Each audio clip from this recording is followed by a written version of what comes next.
since we visited Poisson. Maybe we should head over and have a look around.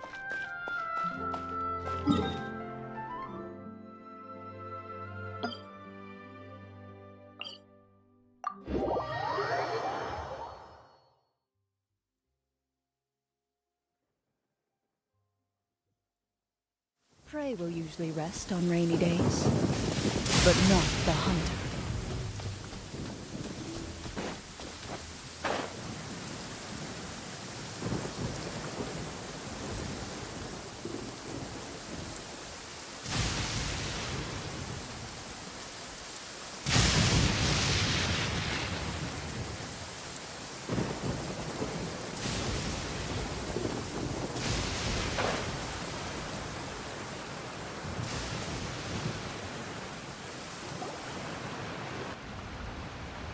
Hey, traveler. Paimon.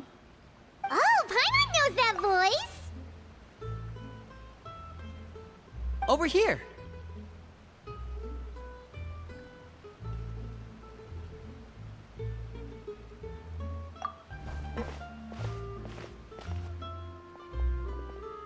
To borrow one of the more popular turns of phrase at the moment, this appears to be quite the fated reunion.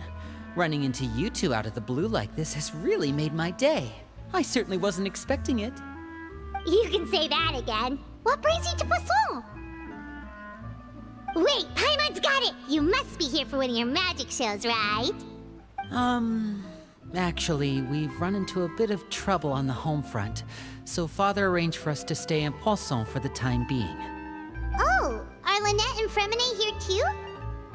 Yep, along with most of the other members of the House of the Hearth.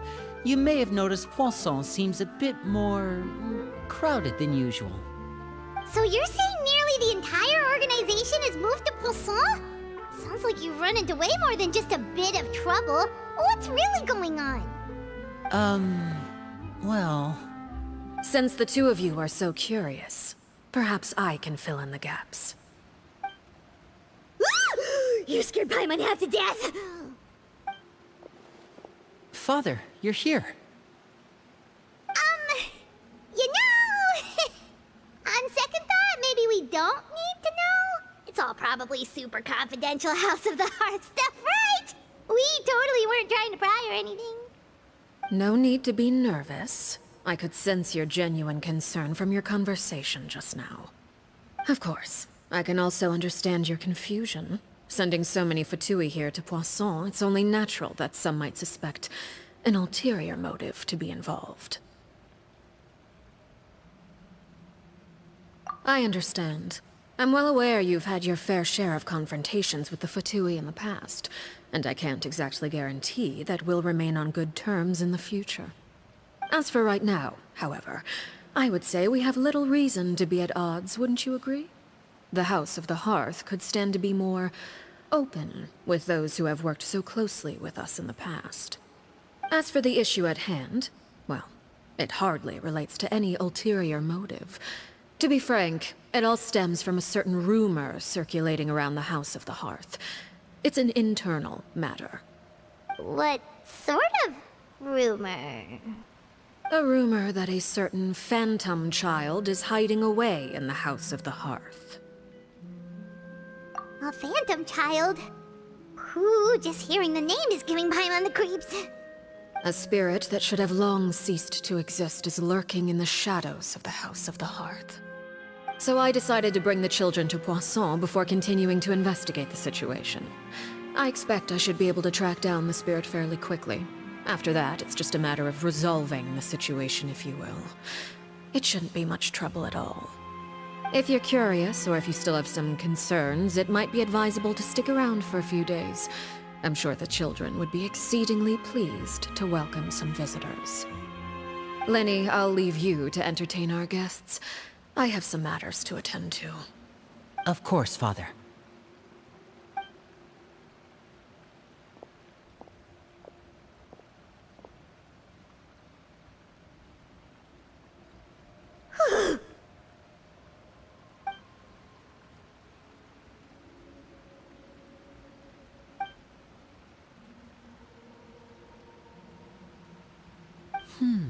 It has long been a dream of mine to invite you to our home and introduce you to my other siblings. You're quite well known in the organization already. A lot of people have been talking about you, especially after everything with the prophecy. If you're willing, why don't you stay a while and have a little chat with us? Alright. We don't have anything else to do right now anyway. But let's be clear, we're just gonna be there as guests, okay? Don't get any funny. Oh, wait a second. For your guests, that probably means we'll be treated to lots of yummy food, right? Of course. During our stay in Poisson, we've been helping out the locals with some fishing. We bring in quite the bounty every day. In fact, today's the perfect chance for me to show you what I can do in the kitchen.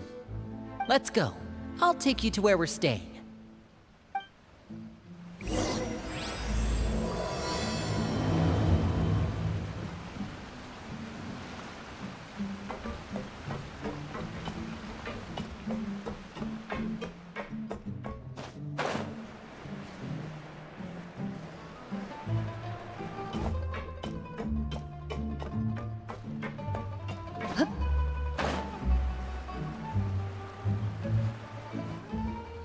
We rented this house from one of the locals to use as a temporary base. I'll come back later and tidy up a bit. After that, it should be all ready for you to stay in tonight. Awesome, thanks! So, where are we off to now?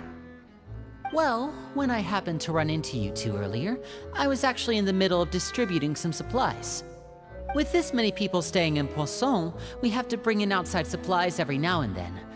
I should probably make sure the rest of these provisions get delivered. Otherwise, people might start to get antsy. Okay, we'll come with! There are all sorts of rumors about your organization floating around out there. Paimon's not sure if she could even take a wild guess as to what's true and what's not. But now that we finally have the chance to see a day in the life of the house, we can take a good look at how you operate! Well, you're more than welcome to come along. Just follow me.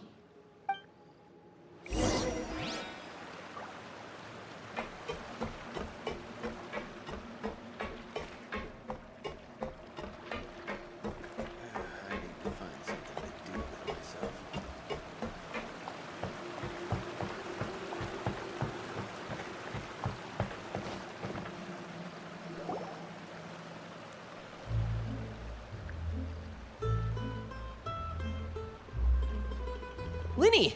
You're finally here! The supplies. I'm assuming you've... Brought them with me? Yep, here you go. Hello? Something caught your eye? It's the Traveler in Paimon! No way! Come here, everyone! Hurry! The Traveler and Paimon are here!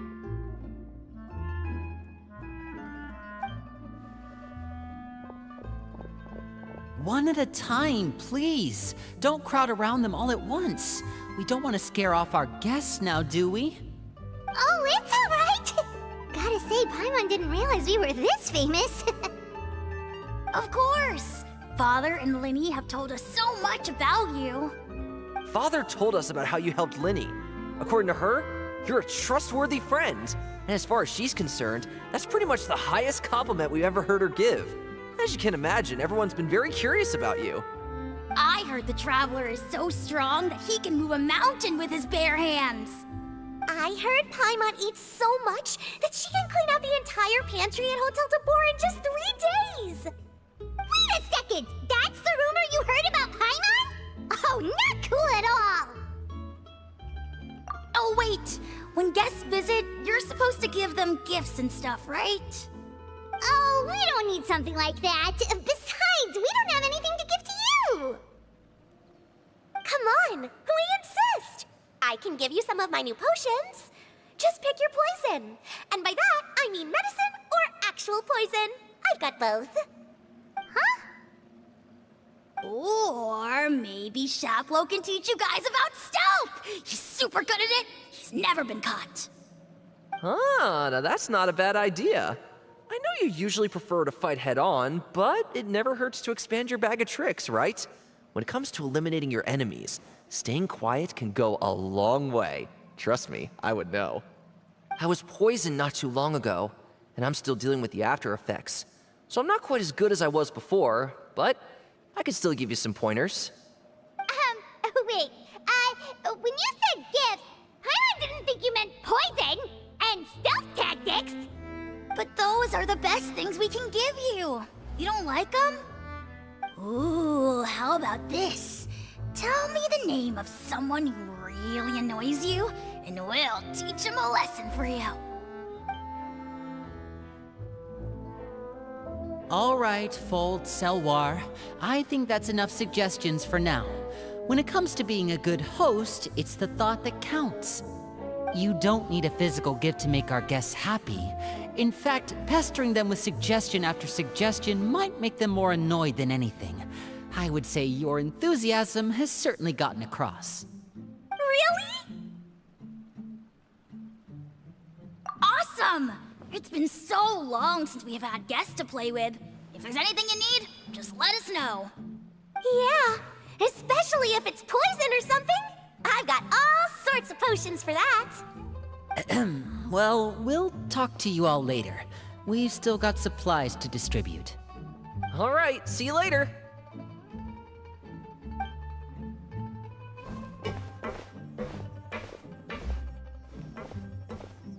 Bye!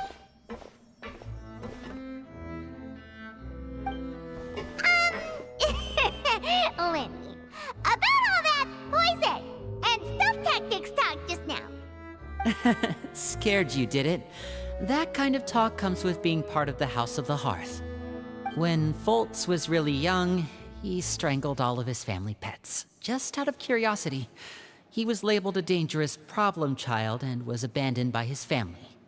Elwar has an unnatural obsession with potions. Father has forbidden her from trying all the different concoctions she comes up with, but she still tries to test them in secret. You really have to keep an eye on that one. Chaplot is around my age. While I'm mainly responsible for collecting intelligence, he handles surveillance. He's very passionate about his work and has no reservations about taking on some very difficult missions. I know you two probably aren't used to that kind of talk, but I can promise you they only had the best of intentions. Things like stealth tactics and developing different poisons, they really mean a lot to them. They were just trying to share the best of what they could offer, that's all.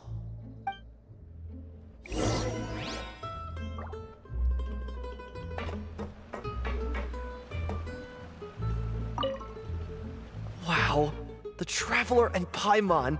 I finally got to meet them in person. They don't really seem as intimidating as you hear in the stories.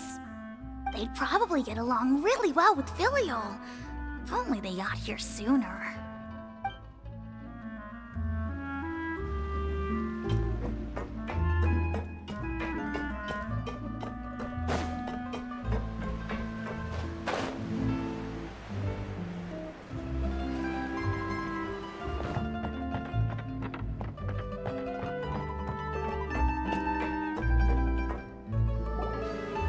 Filial, supplies are here.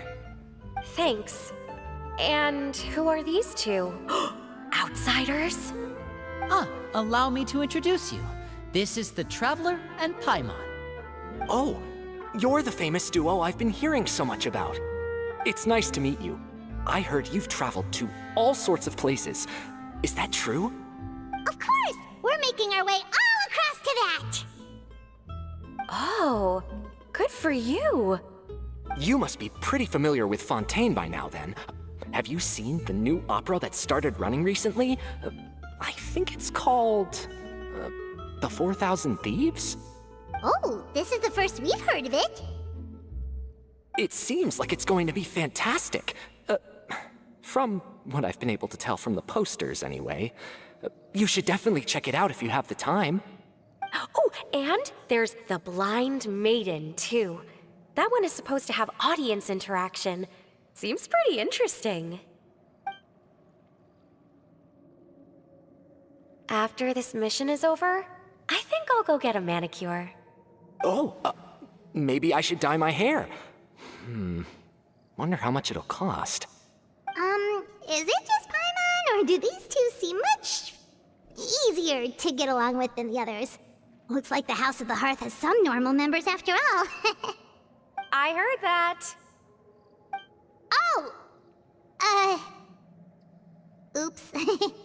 I'm guessing you're referring to Foltz and the others? Yeah, we're definitely not all like them.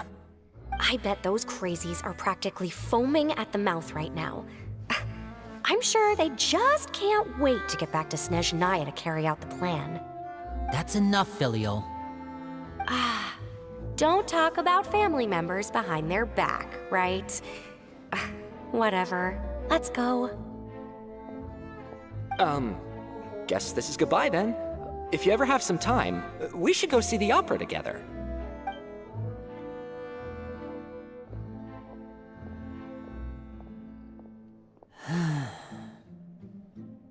Well, that's it for the supplies.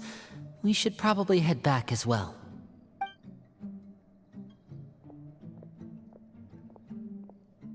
Well, they didn't seem too happy with each other.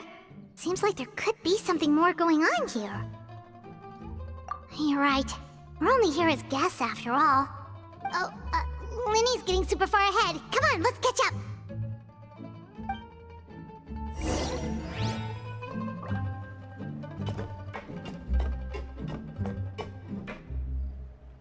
Looks like there's more trouble in store next month, too.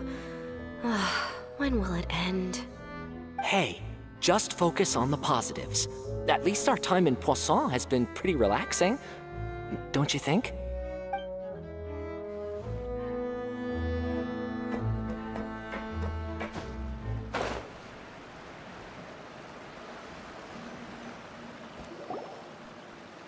So, what do you think of the members you've met so far? Well, Father is always encouraging us to be strong-willed and independent. So if there's one thing we've got, it's people who aren't afraid to speak their mind. Well, I should probably get cooking. Wanna join? Of course! Then let's head out and... Fremine? What are you doing here? Well, Fremine! Nice to see you again! you too. I heard you're here as guests of House of the Hearth. Welcome. We were just going to make some food. Why don't you come along?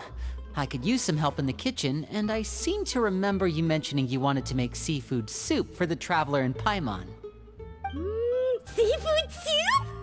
Oh, Paimon's drooling already.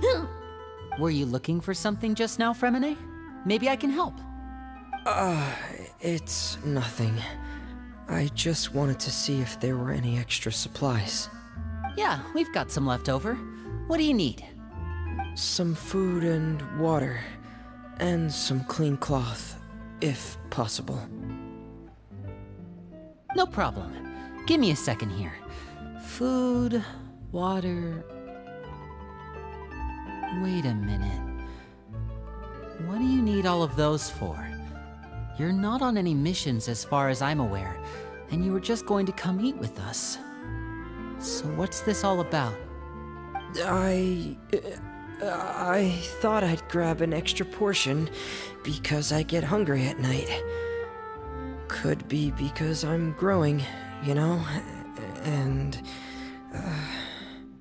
Fremine, you remember what I told you? You're not like me. Your lying skills still need some work. Tell me what's going on.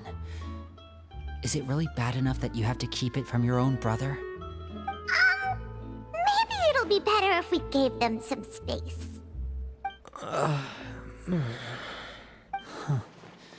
This is the first time I've seen that kind of look on your face. Whatever happened, does it have something to do with Father? yes.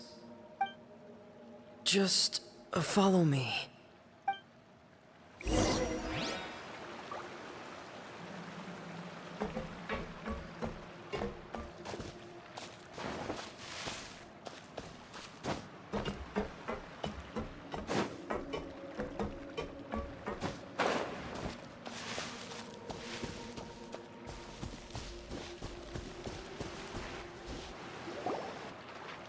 You're back!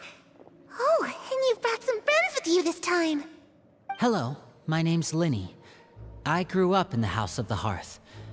And you are? Hi, Linny. I'm also a child of the House of the Hearth, just like you. You can call me Clairvy. Clairvy? It's nice to meet you. Does that name ring any bells, Linny? No, not at all. That's not a name we have on our roster, I'm sure of it. What I'm not sure of, though, is how she managed to sneak in. She must be the phantom child Father's been searching for. From the looks of it, I'm guessing you were the one that found her, Fremine.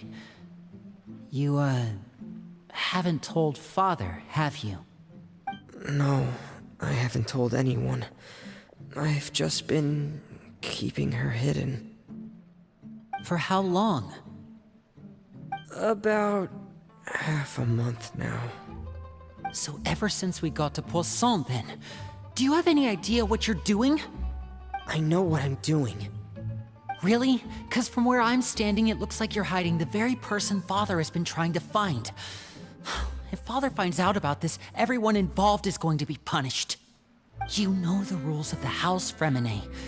I know you do. Father doesn't tolerate any form of betrayal. So why are you doing this? I've thought it through. And I just can't hand her over like that. Linny, don't you remember last year? Sheplo nearly died after getting poisoned during that one mission. He wasn't able to get back before the poison started taking effect, and not a single person was there to help him. That night, while I was sleeping, I heard a voice telling me to go save him. I opened my eyes, but I couldn't find the source of the voice. I thought maybe I was just hearing things, but I went to look for him anyway. Luckily, I got there with enough time to save his life. That feeling of being haunted, of hearing voices, it's happened many times in the House of the Hearth. I'm sure you've noticed. So what you're saying is, that was her? She was the one who spoke to you that night? Unless there are other spirits roaming around the House of the Hearth, I don't think there's any other possibility. If Clairvy were our enemy, it wouldn't matter whether she was a spirit or an actual child. I would have acted without a second thought, because that's what Father ordered us to do. But she's been living with us, helping us from the shadows all this time. I think that makes her family. I couldn't just hand her over to be dealt with. Not when there's so much we still don't know. So what's your plan then? You can't keep her here forever. Someone is bound to find out eventually. I haven't thought that far yet. I don't want to disobey an order from Father, but I also don't want to put Clairvy in danger. Come with me. There are a couple things I'd like to say to you in private.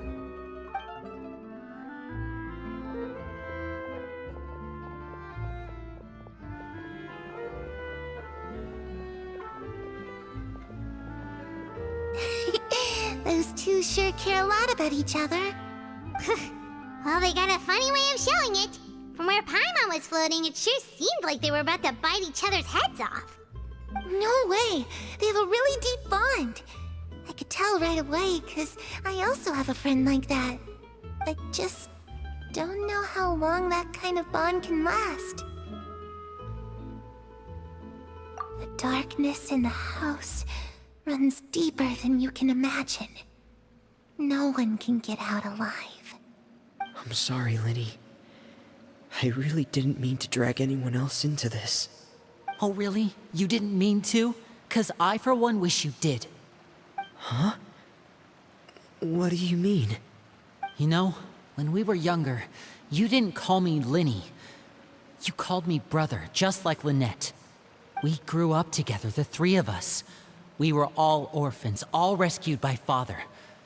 Of all the siblings in the House of the Hearth, I think our bond was the closest.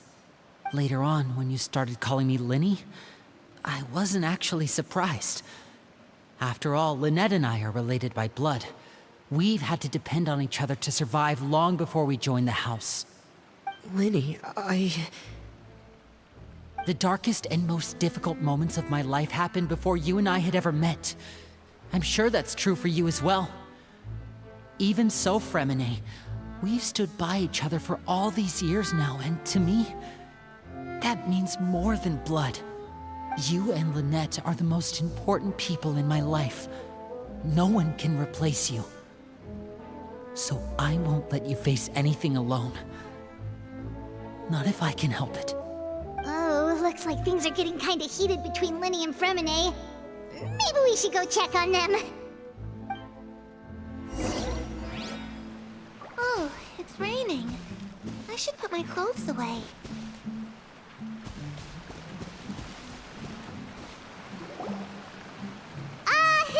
Hey, you two! Hope we aren't interrupting anything. Like a fight, or... Oh, wait a minute, Fremine. You're not crying, are you? Is everything alright? everything's fine. Thanks for asking. Well, we're all friends here, right? We've been through so much together, so if there's anything we can do to help, just say the word. It's just a small family dispute. It's not something our guests should trouble themselves with.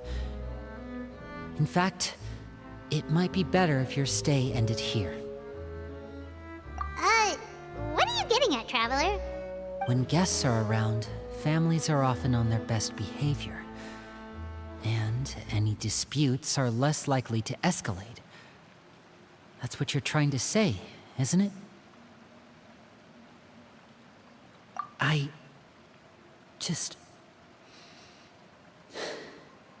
Thank you. I was really hoping to keep you out of it. But even if I could think of some other reason to turn you away, I'm not sure I could convince you. I know things could turn dangerous, so I promise you this. From now on, I'll protect you like my life depends on it. Me too. Well, back to the matter at hand then.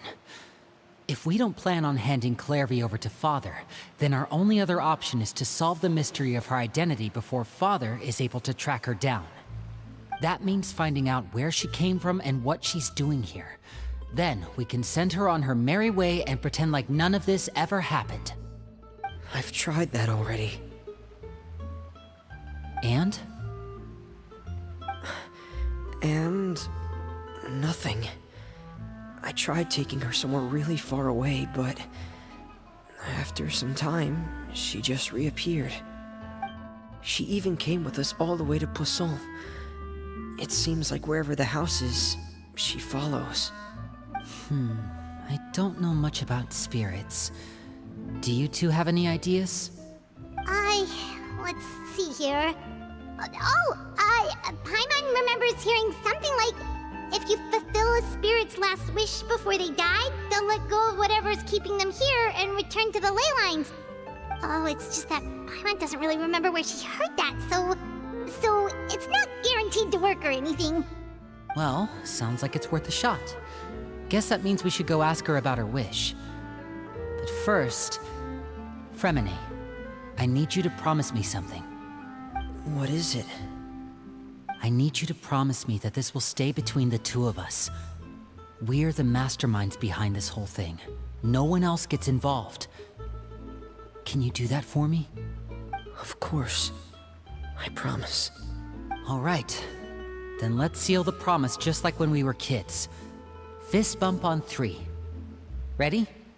1, 2, 3. I swear.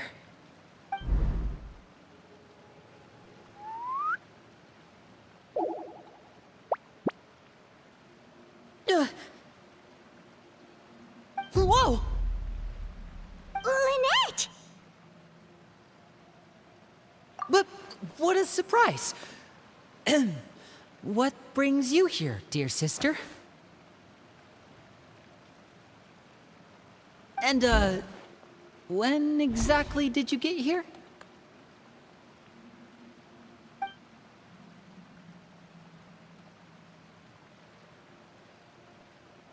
You're an idiot, brother. And you too, Fremine. You 3, Traveler. And you 4, Paimon. Wait, what did we do? I've seen Clairvy around the House of the Hearth before. I hadn't seen her in Poisson, so I figured she must not have come with us. But it turns out, you were just hiding her. I heard you talking about your plan. Rather than steering clear of the situation, I'd rather fully join in.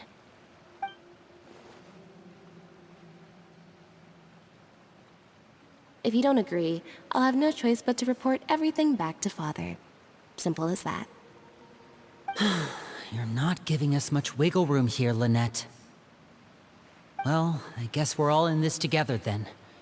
After we talk to Clairvy, we'll figure out our next move. There's no time to lose. Let's go.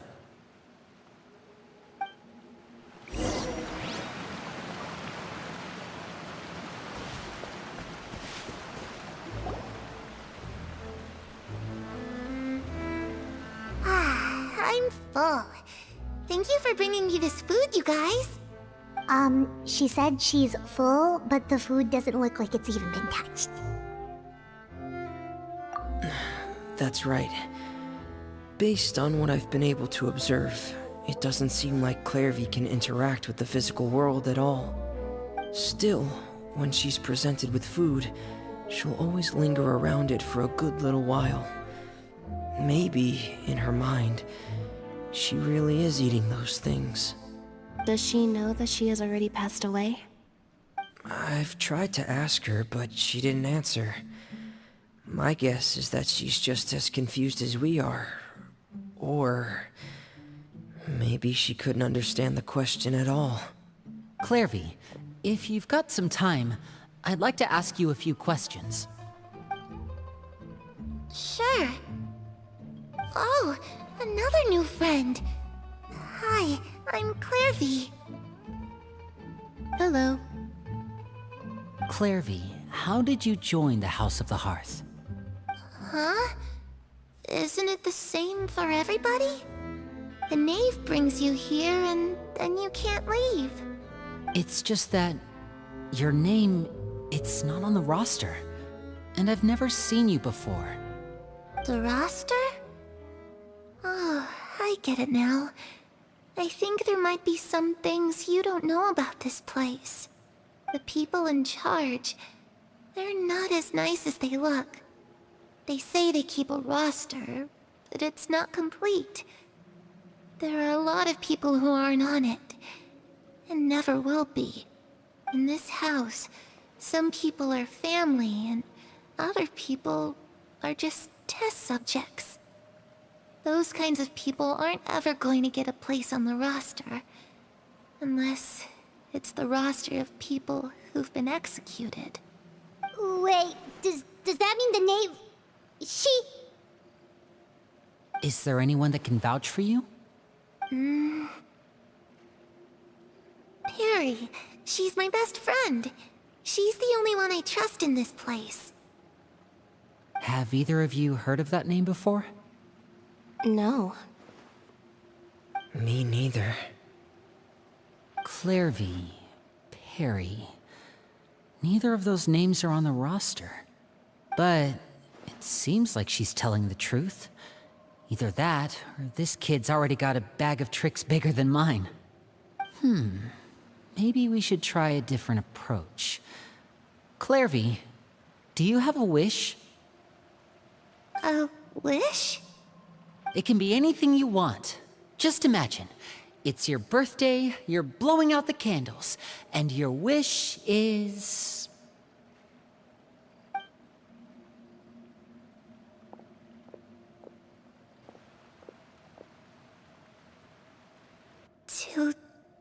To go outside, where the sun can find me. That's... it? Well, that sounds easy enough. The darkness in the house runs deeper than you can imagine. No one can get out alive.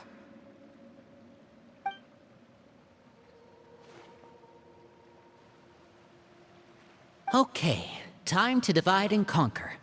Listen up, I've got a plan. I'll try and find a way to use basic illusory magic to take Clairvy outside and bring her somewhere with sunlight. Lynette, try and find the list of executions that Clairvy was talking about, and see if her name is on it. Fremine, you stay in Poisson. We can't be the only ones who've had run-ins with Clairvy. I need you to collect intel on everything she's said and done. Understood. I'll try my best. What about us? What should we do? I really appreciate your willingness to help, but this is a family matter.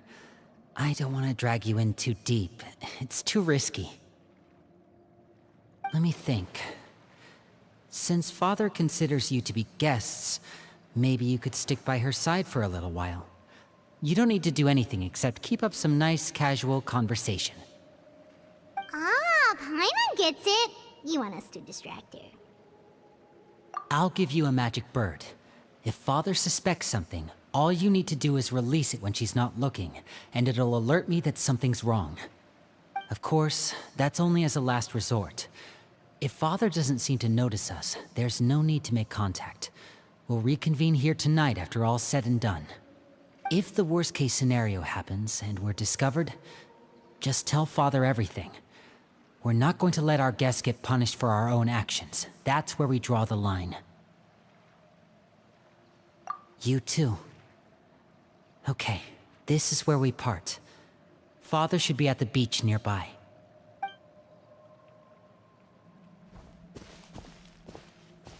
I really hope this goes well. No, it has to go well. That's the only way this can get resolved.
It's the knave! And... child! Hey, aren't you supposed to be in Snezhnaya recuperating? What are you still doing in Fontaine? Oh, it's you two. I didn't expect to run into you here. I was unconscious for quite a while after the fight in the Primordial Sea. After I woke up, I realized I was being taken back to Snezhnaya, and well, I couldn't have that now, could I? Not when I've still got unfinished business here in Fontaine. So, I mustered up all my strength and made the journey back on my own. What sort of unfinished business are we talking here? It has to do with Skirk, my master. I really wanted to meet up with her, but by the time I got back, she had already left. I still have so many questions for her. Without any other leads, all I could do was ask the knave to help me track her down. She must have left behind some traces from her time in Fontaine. Oh, okay, so have you found any clues? Unfortunately, no. While the House of the Hearth is adept at collecting all manner of intelligence, certain existences can still manage to escape our purview. Basically, unless Master feels there's a need to meet with me, she's not going to be found. But that problem has an easy fix. I just need to become stronger, and then... Paimon thinks you should focus on getting better first. The worst of it is over. It's all thanks to that one kid from the House of the Hearth. Elwar, I think her name was. She gave me a bunch of random potions to drink. They didn't go down easy, let me tell you. Pain and chills all over. But they really did help speed up my recovery. And that's good, because it looks like I really do have to head back this time. The old man's been putting the pressure on me. He sent someone to tell me I'm needed for some sort of project. Project Stuja? Yeah, that's the one. I heard Regrader's involved too. I'm not looking forward to having to listen to all his monologuing, that's for sure. Hey, maybe you could think of a way for me to stay in Fontaine for a little longer. Helping Linny and the others brush up on their fighting skills would be far more interesting. If you and I could spar, that would be even better. I've been waiting for a chance to see you go all out. And what a sweet little daydream that is. But I also have a role to play in all this. I'll be leaving Fontaine shortly as well. Besides, considering how little they see fit to step outside the homeland, being called on to return to Snezhnaya by such illustrious dignitaries, what a great honor. Wouldn't you agree? One I could do without, I'd say. Is it just Paimon? Or does it kind of seem like they're... So, dear guests of the House of the Hearth, to what do I owe the visit? Well, we just... right! We're super close to Linny and the others, but we still don't know much about you! Is that so? Introductions have already been made, have they not? Oh, well, you see? There's only so much you can learn about someone from a short introduction. At least tell us something a little extra, like... Why do you call yourself father? Huh, good question. I'd also like to know. The fact that you have to ask tells me our intelligence work has been quite successful. Telling you the answer to that question would only serve to undermine that success. And we can't have that, now can we? Spoken like a true diplomat. That was some expert sidestepping right there. Well, if there's nothing else, I think I'll take my leave. I still have a small matter to resolve at home. Wait, don't go!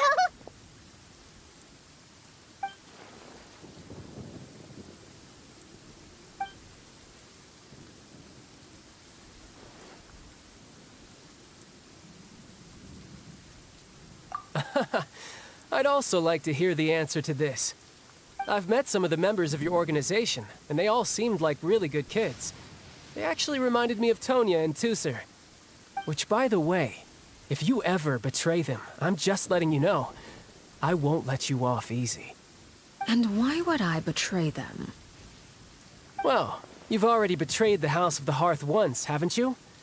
At least, that's what I heard.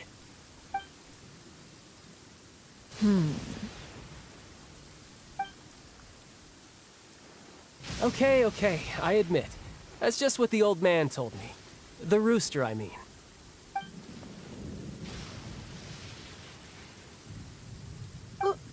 Wait, did you really do something bad to those kids? Never mind what I've done. I'm more curious as to what the mighty rooster had to say. Care to enlighten me? Ah, well, nothing much. Just some stuff about you taking out many other members of the House of the Hearth, and even going so far to attack your own family. I see. Oh, based on your reaction, I'm guessing it's all a bunch of lies. Hardly. I don't appreciate his particular turns of phrase, but I suppose he didn't say anything untrue. Although, it would be more accurate to say that there is a certain level of prejudice involved, but I don't intend to clear that up just yet. Prejudice has a funny way of concealing the real truth behind certain things, an attribute that I find to be quite advantageous. Call yourself a Fontainian, for example, and people will assume all sorts of things, when the real truth is that this is simply the land where I was raised. Huh? You're not actually from Fontaine? But then why did you try to help out with the prophecy and everything? I was trying to protect the children born in Fontaine.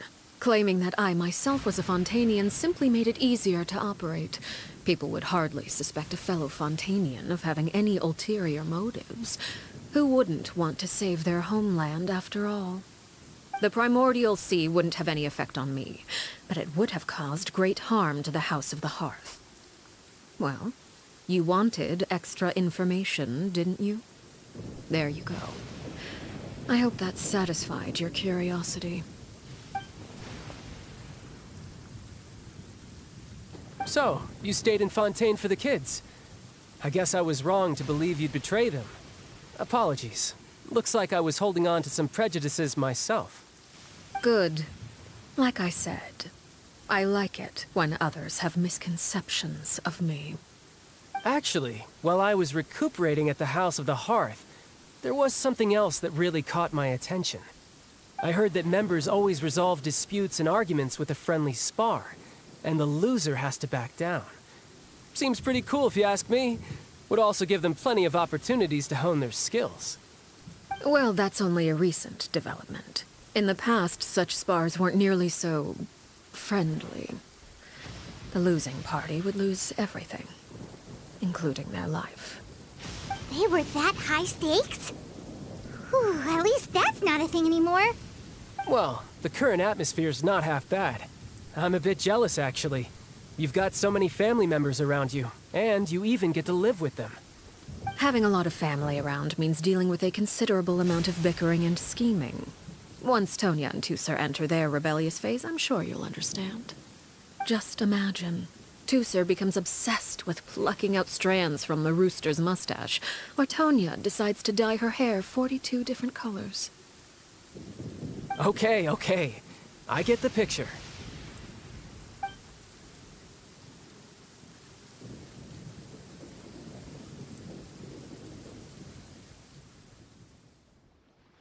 Well, would you look at the time?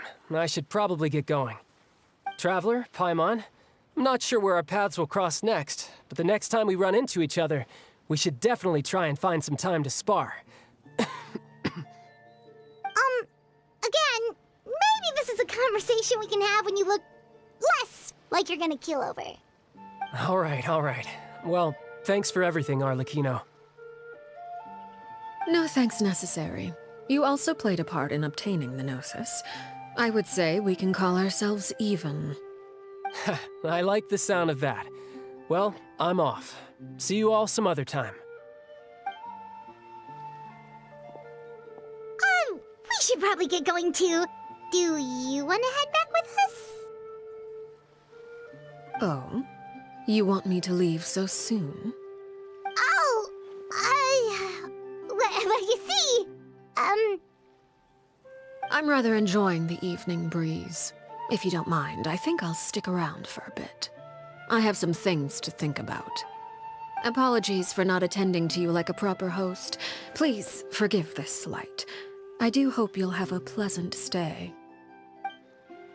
We managed to keep her distracted until nightfall. Good thing Child was there to keep the conversation going. You don't think she suspected anything, do you?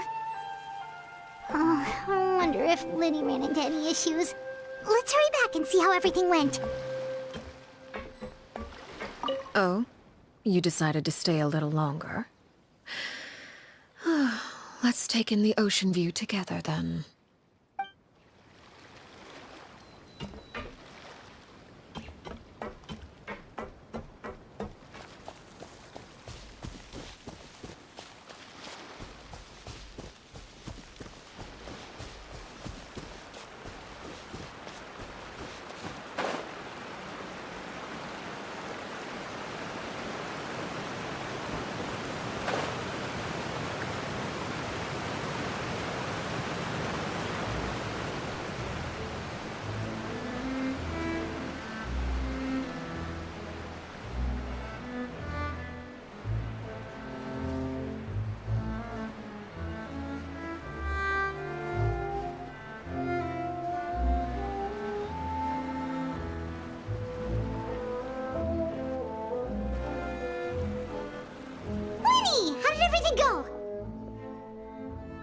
Well, long story short, we ran into a small issue.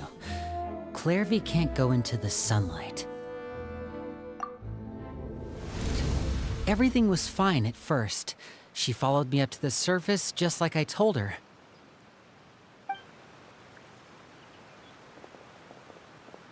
But as I led her out of the shadows and into the sunlight, she vanished. I turned around and there she was, standing at the edge of the shadows, silently watching me. Huh. Maybe she's afraid of sunlight, or... No, it wouldn't be her wish if that were the case. Well, we could always try pushing her into it. Oh, true. I've pretty much tried it all already. Nothing worked. Eventually, the sun went down, so all I could do was bring her back here. How did it go with you, Lynette? Good. I've got the list. It's right here. Really? Well, what are we waiting for? Let's take a look!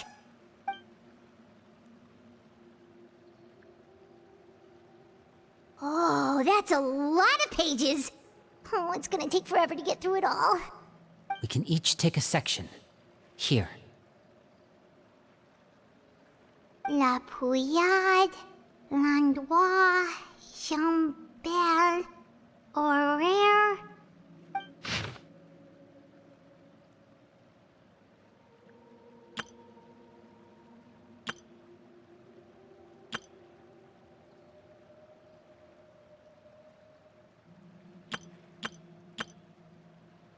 Oh, yikes. That Aurore guy has a huge scar on his face. He's kinda giving Paimon the creeps.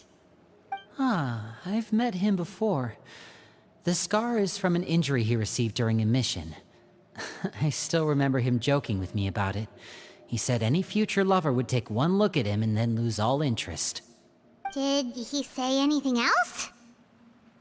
Well, I asked if there was someone he was interested in. He said no, and that's where our conversation ended. It was only later that I learned he really did have someone he liked. He risked everything to escape so he could be with her, but it didn't work. One day, Father asked to see him, and, well, I never saw him again after that. Wait, so that means the knave, It may seem cruel, but it's just one of the rules of the house. Betrayal is not to be taken lightly. We know too many secrets to come and go as we please. So, if you do try to leave, you pay with your life.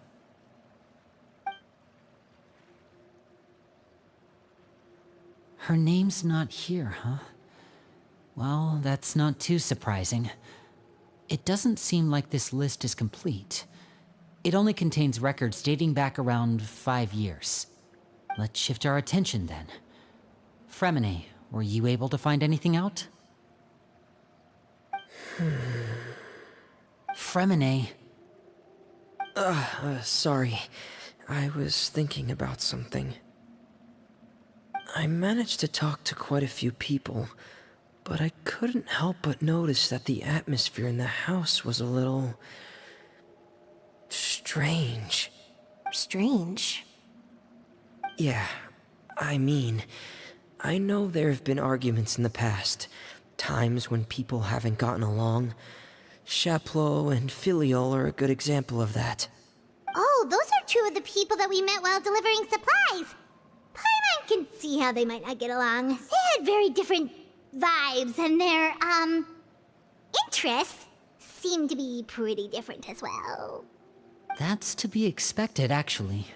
Father brought us all here, shared her knowledge with us, taught us how to fight. That's one thing we all share. But that's also where the similarities end. Not all of us feel the same desire to stay here. As members of the House of the Hearth, we're also considered part of the Fatui. And to a lot of people, that's an identity they never asked for. Certain members get older and realize they want something else for themselves.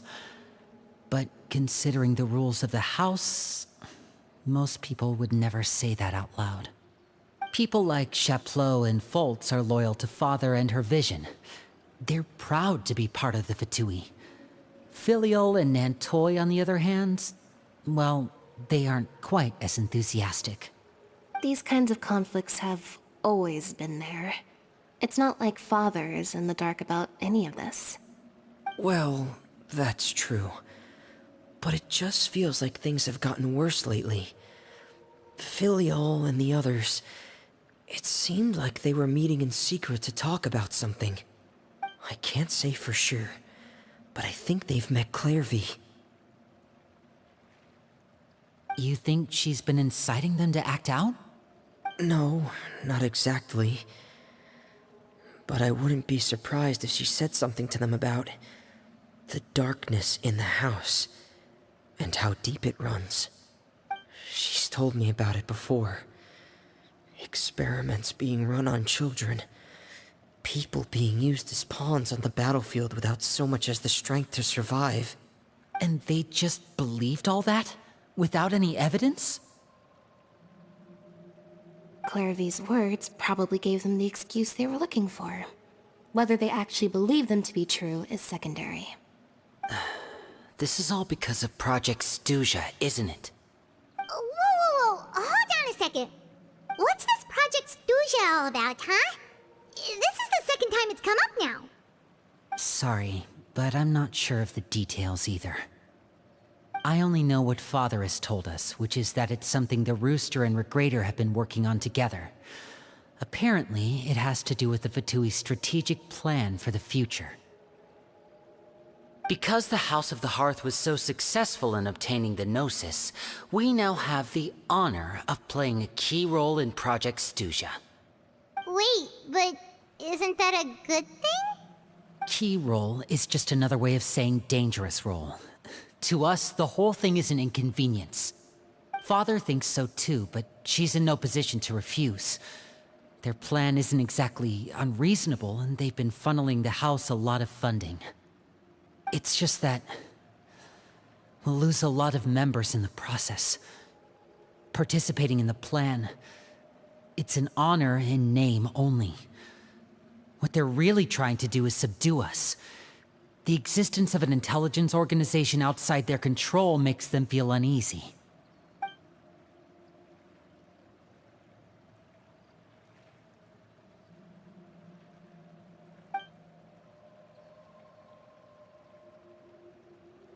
Okay, super complicated top secret Fatui business aside, what does all of this have to do with the conflicts you were talking about earlier? Paimon doesn't get the connection. External pressure has a way of exacerbating internal strife. You can't overlook the power of fear either. People are afraid of dying, and that fear is often the impetus for a lot of stupid decisions. I thought resolving the Clairvy situation would make everything go back to normal, but it looks like things are more complicated than I thought. If we leave Filial and the others to their own devices, sooner or later, Father will be forced to take action. We can only focus on one situation at a time, brother. You're right. Even if we confront Filial and the others, it won't do any good. It might even make matters worse. We should focus on Clairvy for now. Well, it's getting late. We should head back and get some rest. We'll try again first thing tomorrow. Lynette, you stick with me this time. Fremine, keep a close eye on Filial and the others. Make sure they don't do anything they'll regret. Good work today, everyone. Have a good night, and I'll see you tomorrow.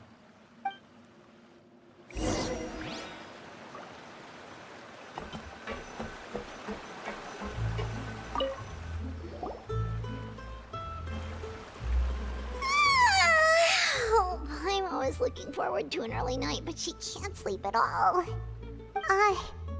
Hey, you don't think the knave will be too angry with Linny and everyone if she finds out about all this, do you? She's even scary when she smiles. If she were to actually get angry... Ooh, you have to protect Paimon if that happens, okay, Traveler? Trusty as ever, Traveler. Look! Look over there! Quick! Let's catch up with her before anyone sees!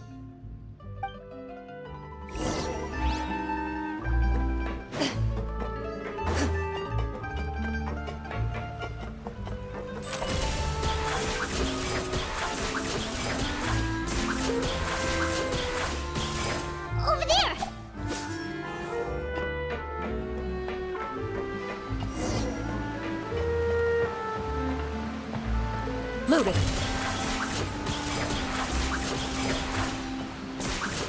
Oh, where is she going? Oh, if someone sees her, we're toast!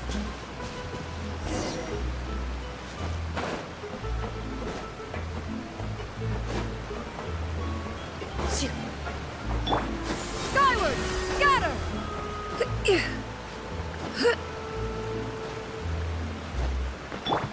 Oh, look! She stopped!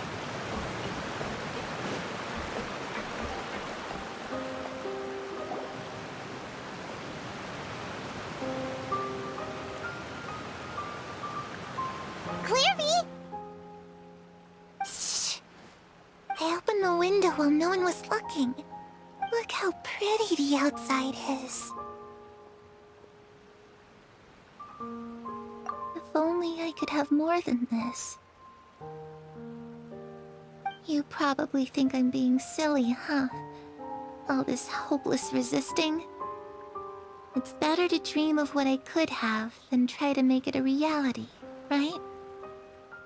Please, help us get on the same page here, Clary. We need you to tell us what you know. Can you do that? Sure. Although, after you hear all this, I think you might regret that decision. Everyone in this family is nothing more than a tool, something to be used and exploited. We're all expendable, including me. As long as you're useful, you get to stick around. Lose your value, and you're handed over to the doctor, experimented on, and given a fate worse than death. I've seen it happen again and again, and I've had enough. You're saying the knave did all that? It's just, that doesn't seem like something she would do. She's scary and all, but it seems like even she has lines she wouldn't cross. I knew you wouldn't believe me. Everyone thinks she's a good person. They all think of her like a real mother. Mother?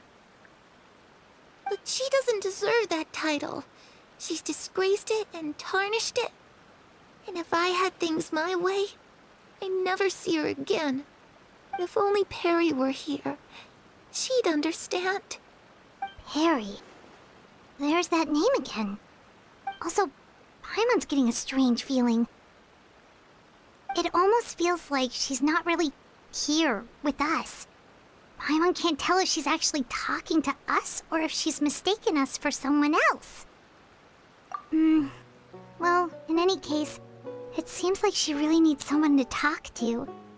We should keep her company for a little longer. She looks so young. But it seems like she's been through a lot. It's getting windy. I should close the window. Ooh, look at the moon. Isn't it pretty? Hey, wanna hear a secret? I heard that if you look up at the night sky in Snezhnaya, you can see the aurora. It's about Perry and I promised each other that once we're older, we're gonna go see it together. But I can't find her. I'm worried she's also been... No, that wouldn't happen to her. She's special. Mother likes her a lot. I should really go talk to Mother, but we just fought. She doesn't want to see me, and I'm too scared to face her. What should I do?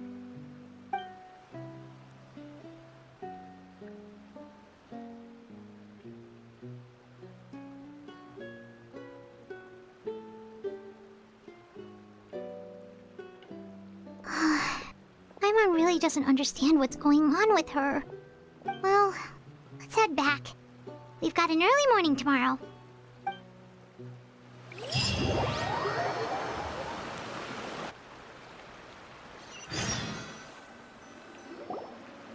All right, looks like we're all here. Let's go ahead with the plan. Oh? What is it? What makes you ask that? Well, we kinda ran into Clairvy last night, and that's what she told us. We met the doctor back in Sumeru. He's super dangerous, and he's done all sorts of bad things. It's possible that Father and the Doctor have had certain dealings, but I don't think Father would work with him. We're not really on the same side, so there's not a lot of trust between them. That doesn't exactly set the stage for a successful partnership. I did hear, though, that when Father first became a Harbinger, the Doctor offered to work with the House of the Hearth. Father rejected most of his proposals, except for one. It had to do with some sort of secret experiment. Secret experiment? Could that be what Clairvy was talking about? I don't think so. I don't know any details about the experiment itself, but I do know it's an entirely independent operation. The Doctor only proposed a direction for the research. That was the extent of his involvement. I still don't think that counts as working together. The details of the experiment are confidential, but complete records are kept on all participants. That doesn't seem to be the case with the situation Clairvy referred to. I know you don't agree with some of the Fatui's methods, and I'm not asking you to. But I am asking you to trust us on this. The House of the Hearth has its own principles. There are certain lines we're not willing to cross. Alright, that's good to hear at least. Clairvy seems to think the Knave and the Doctor worked together to do something horrible. If that turned out to be true, Paimon doesn't know how he would even face you guys. It's just that it doesn't seem like Clairvy is lying either. The easiest thing to do would be just ask the Knave directly, but Paimon doesn't think she'd tell us. Father didn't come back last night. She's probably still near the shore. We'll be counting on you to distract her. Lynette, you're with me. Fremine, you know what to do. Be on your guard, everyone. All right, let's get to it.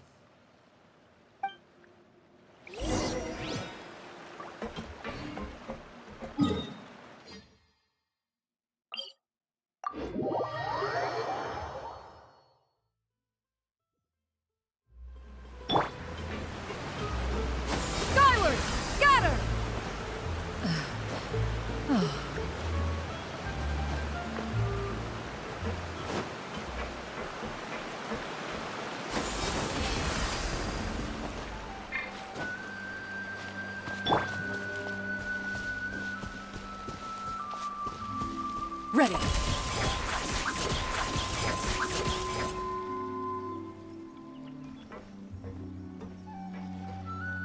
Ah, it's you two again. I must say, you look a bit pale. Did you have trouble sleeping last night? A little. Perhaps if you had less on your mind, you'd be able to absolve yourself of such troubles. So what are you planning to do now? Catch up on some sleep? Or should I give you some time to rack your brain for a topic to discuss before I ask any questions? Although I must profess to being curious. Without Child here, how do you plan on distracting me? Us? Distract you? Good one. But no, we were just here for a chat. Looks like you could have used some extra time to think. No matter. If you don't have any other plans, why don't you accompany me somewhere? Don't worry. I'll be sure to steer clear of any scheming children. The ocean breeze is sure nice today. Children always think they can hide things from the grown-ups. But nothing gets past me. Least of all a little scheming. I think I'll let them have at it for a little longer. I can be very patient. Well, I'll leave you to think things over. If you're so inclined, meet me outside the Palais Mermonia. Good things come to children who do as they're told. So I do hope you decide to tag along. If only for your friends' sakes. What should we do? She clearly knows about everything we've been doing, and Paimon doesn't think it'd be a stretch to say she was threatening us just now.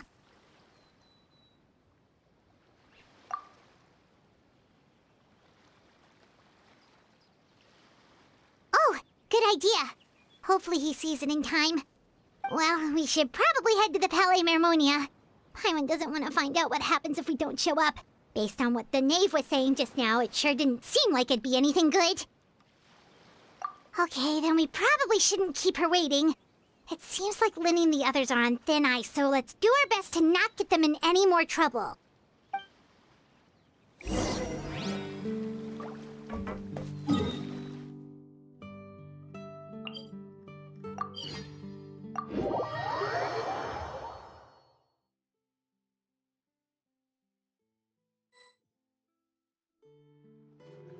Seeing as we still have some time before my meeting, we might as well enjoy some pleasant conversation while we wait. I'm glad to see you get along with my children. Being surrounded by good companions is necessary for a child's development. You're not planning on doing anything to them, are you? I assume you're referring to Lenny, Lynette, and Fremine. Although, there's that situation with Filial and Nentoy as well. It appears quite a few people have been acting out lately. No matter. I'm not one to discriminate. All those who betray the house meet the same fate. There are no exceptions. Does that mean you're going to kill them? Oh, are you here to beg for their lives? I'm sorry to disappoint, but the rules of the house change for no one. In my organization, everyone is responsible for their own actions. But don't you care about them at all? They really respect you. They even call you father. You must feel something for them. Any organization in which feelings come before principles is one destined for ruin. The House of the Hearth is hardly an exception. You could say our principles are more stringent than most. Perhaps I can offer you this consolation at least. As our guests, you two will not be held accountable along with them. I would imagine Linny, Lynette, and Fremine will be able to keep their lives. As for Filial, Nentoy, and the others, I'm afraid there's little I can do. They can try to escape, but once you know our secrets, there's no getting out alive. But that's awful. Ah, you seem concerned. Out of consideration for my guests, I suppose I could turn a blind eye for a little longer.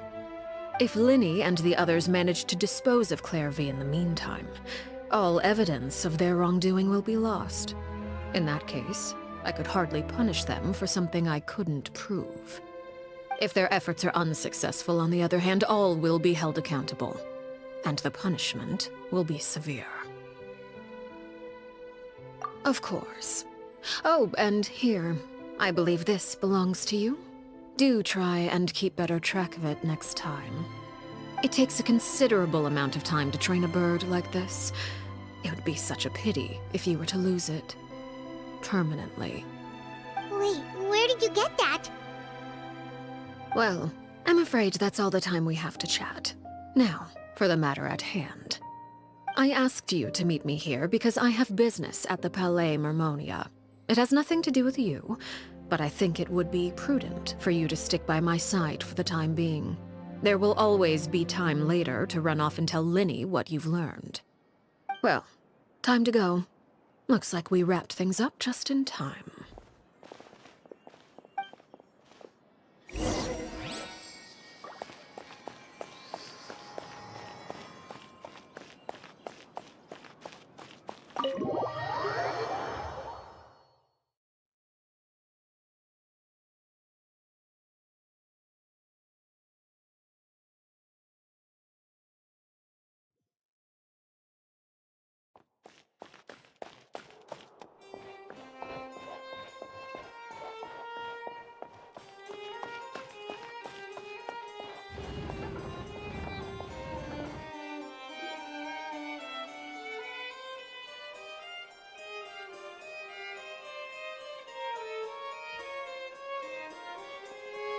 It's been a while, Monsieur Neuvillette. I must say, I wasn't expecting my meeting request to be approved quite so quickly. The Palais Mermonia operates with an efficiency worthy of admiration.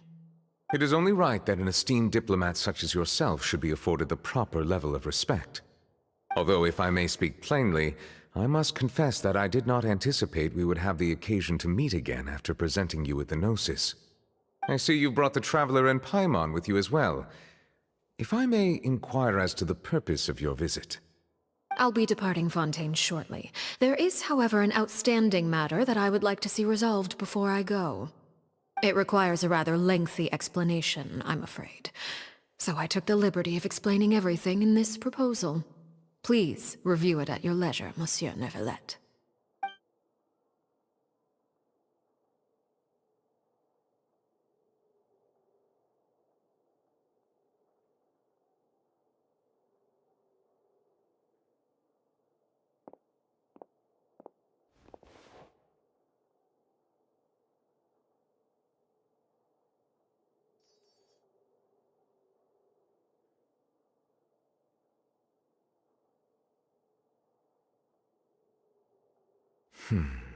I understand your request. However, at the risk of causing offense, I must admit that I fail to see why you would wish for such a thing. I heard you have a certain fondness for water tasting, Monsieur Neuvillette, so allow me to use water as an analogy. A family is like a large body of water with countless rivers flowing in and out. As someone who watches over this system, I would hope that each river that flows from the source will eventually reach the ocean. Of course, objectively speaking, I know this is impossible. Most of the rivers will dry up along the way, disappearing into the ground and leaving nothing but a barren riverbed behind. Not all rivers are destined to reach the ocean, but I would not see their existence rendered meaningless. I believe the water that flows within them is simply meant for a different destination, like a field in need of irrigation. Or perhaps the glass of a certain water-tasting enthusiast. Did you get any of that, Traveler? Your words paint an optimistic picture indeed. Allow me to remind you, however, few among us are willing to sip from a glass filled with tainted water. It may have been tainted at one point in time, but not to worry. I'll make sure it's strained of all impurities and returned to its cleanest form. I seem to recall there being a transactional aspect to your proposal. Perhaps you could expound on that? If you accept my proposal, Monsieur Neuvillette, I will gradually withdraw my forces from Fontaine.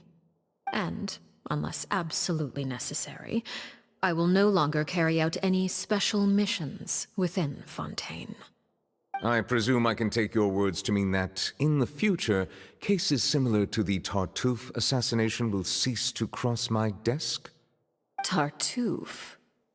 Ah, that thief who embezzled funds from all those charities, you mean? My deepest condolences to his family, but without any evidence, I cannot imagine how the House of the Hearth might have been involved in his passing. Of course, if you accept my proposal, Monsieur Neuvillette, I'm sure certain measures could be taken to reduce the frequency of such troubles.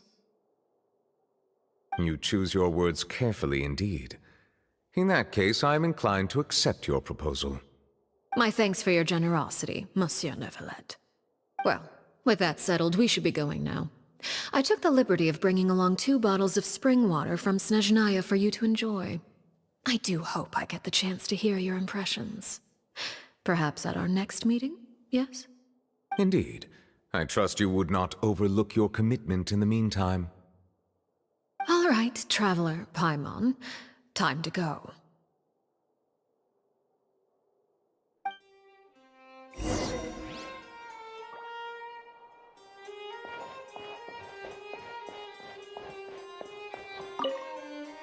I believe I've told you before that my emotions easily resonate with those of others.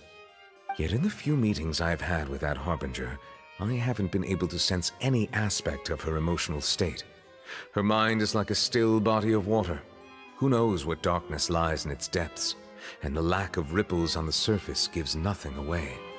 It's unclear whether this is her natural state of being, or whether it's an incredible strength of will that gives her the ability to master her emotions.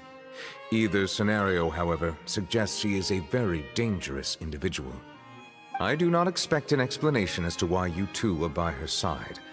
Whatever your reasoning, I would only advise you to take caution.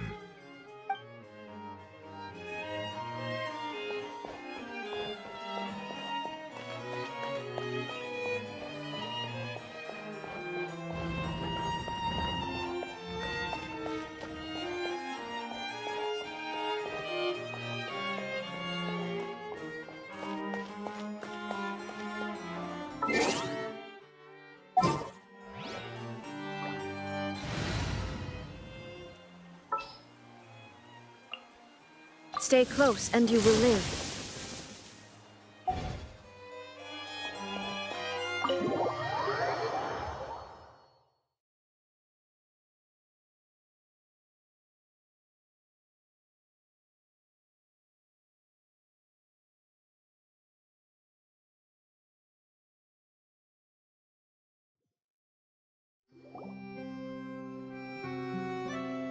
So, what exactly were you talking about back there?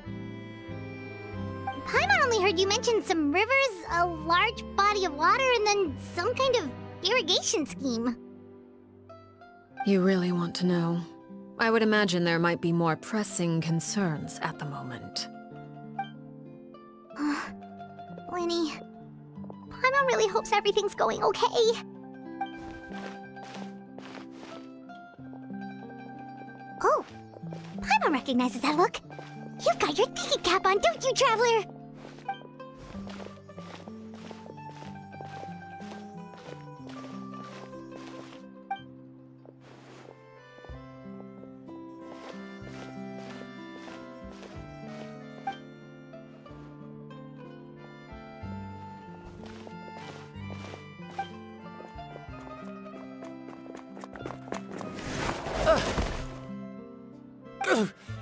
Oh, shoot. Are you alright? Oh, jeez. I'm so sorry. I was so focused on selling these papers, I wasn't looking where I was going. Well, let me make it up to you at least. Here, take this paper. On the house.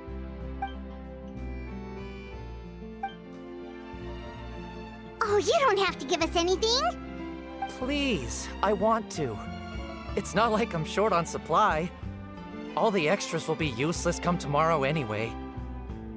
It's my fault, really. I was just trying to bring home some extra mora for the family, but I bit off more than I can chew. I haven't had many takers today, so I'm still swimming in papers. What's going on here? Nothing much. I just ran into your friend here on accident. I should probably get going, actually, so... Hold on. Of course, I'm happy to compensate you with mora, it's just... I don't have any on me at the moment. I'll take 3 papers. Here, your payment. Oh! Thank you for your patronage. May the Archons bless you with good fortune. If only I had the chance to run into such generous customers every day. I should probably just take on a smaller inventory though, right? I'm getting married soon, so sometimes it's hard to not get ahead of myself. Anyway, I should head out. Goodbye! Well, now that my affairs are settled, we should take the boat back to Poisson. We've even acquired some light reading to enjoy along the way. Actually, why don't we stick around for a little longer? Paimon just realized how hungry she is. She can't head back to Poisson on an empty stomach.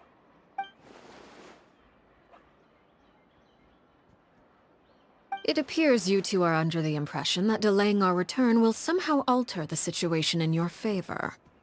I'm sorry to ruin your fantasy, but your efforts are meaningless. That being said, I could be persuaded to give Linny some extra time. I just have one condition. If you agree to my request, I'll even answer some of your questions.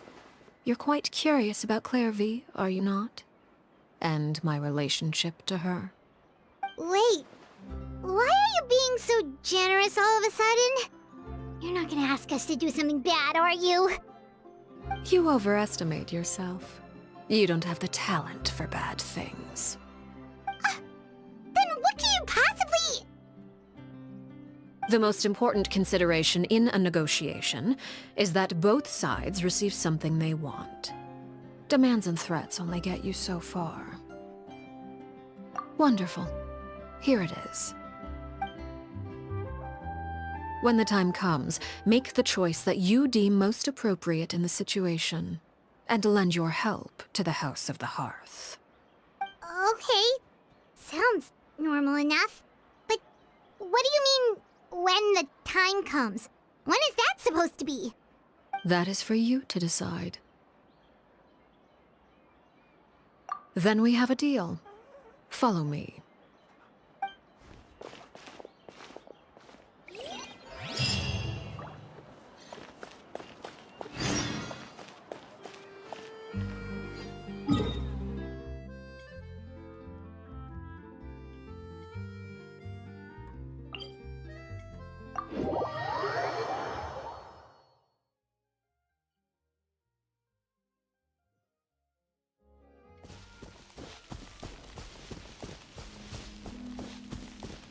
Loaded.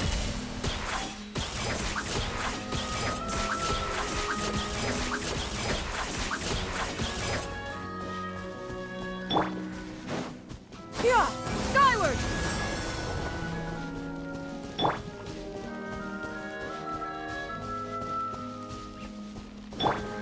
Yeah! Skyward! Scatter!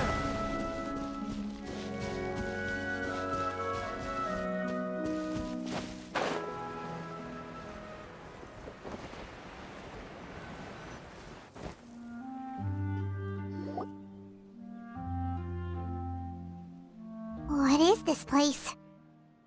Somewhere long forgotten by everyone. It used to be a grand building. Now it's nothing more than a pile of rubble. No one comes here anymore, nor does anyone care about what once happened here.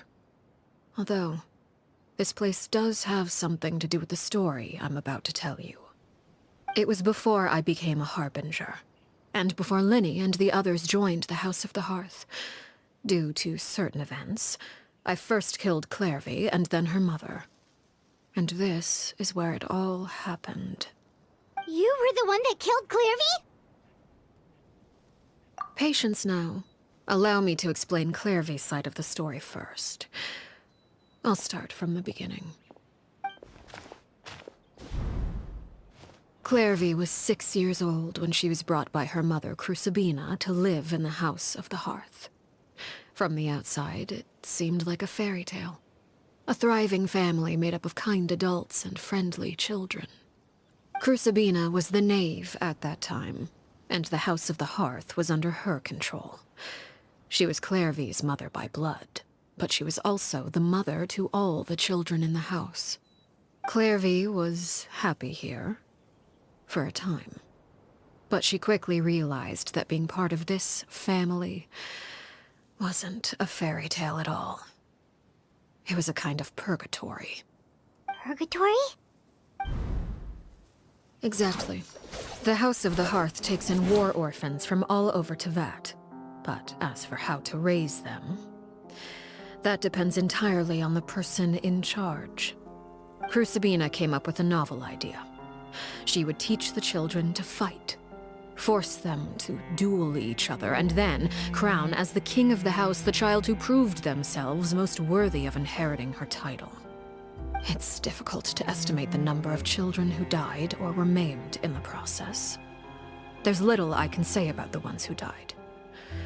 The ones that emerged with permanent injuries, on the other hand, well, they still served a purpose. They would be handed over to the doctor to be experimented on, or sent away on dangerous missions. Nothing more than tools to be used and then discarded. So those were the experiments Clairvy was talking about. But what actually happened to her? You said that Clairvy was Crucibina's daughter, so if Clairvy tried to convince her to stop what she was doing, Crucibina probably would have listened, right? Despite being Clairvy's mother, Crucibina cared little for her daughter.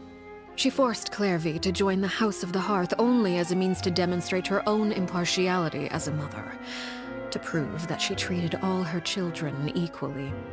Clairvy did try to convince her mother to change her ways, but it was to no avail. After her efforts failed, the only other option was to rise up and try to fight back. Unfortunately, the other children had already been thoroughly indoctrinated into the illusion of happiness Crucibina had created.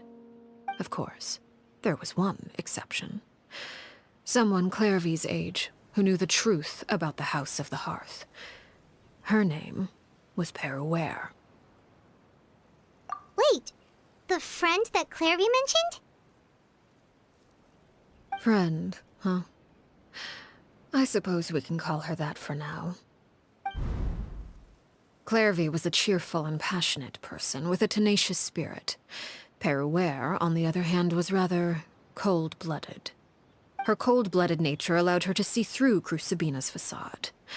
Yet, it was also this cold-bloodedness that prevented her from acting against it. At least at first. While Clairvy longed for freedom, Perouer was convinced that, amid all the fighting and violence, she would make it until the end. Despite their differences, the two became fast friends, united by their knowledge of the truth. Clairvy told Perouer that she hoped to create a real family, where no one would be killed or sacrificed. There may have been a certain naivete to her ideas, but Clairvy proved her determination many times over.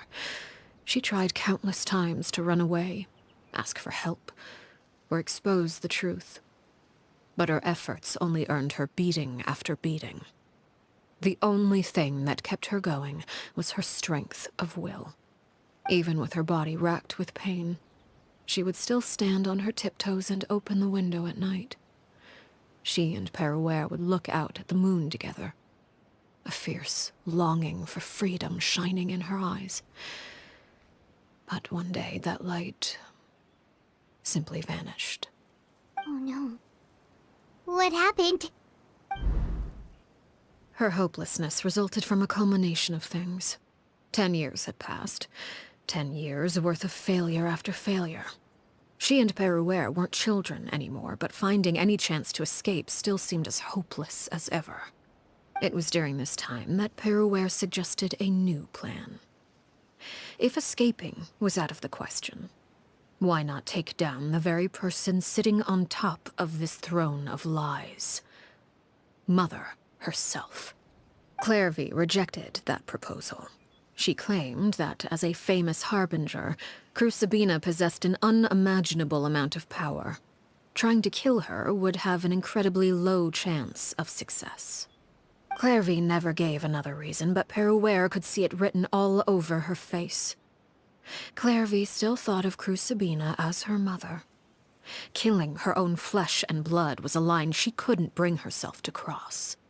If she couldn't escape and fight back, then only one option remained. Precisely. Death was the only way that she felt she could be free. It happened during a duel. When she arrived at the dueling ring that day, her partner turned out to be none other than Perouer, the very person that had stood by her side all those years. It was a fierce battle. But ultimately, Clairvy decided to let Perouer end her life. From that moment on, Perouer's journey was one written in flames. When the rain finally came and washed it all away, there she stood, the sole victor in Mother's endless game of slaughter. A trail of corpses strewn across her path to success. It was the very result she had predicted 10 years prior. Even then, she believed she would make it until the end. She wasn't surprised by the fact that she emerged as Mother's undisputed heir. Rather, her success left her with an inexplicable sense of restlessness.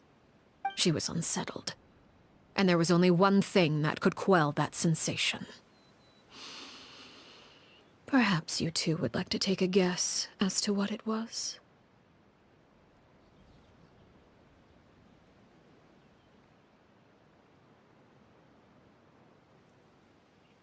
Crucibina, you mean?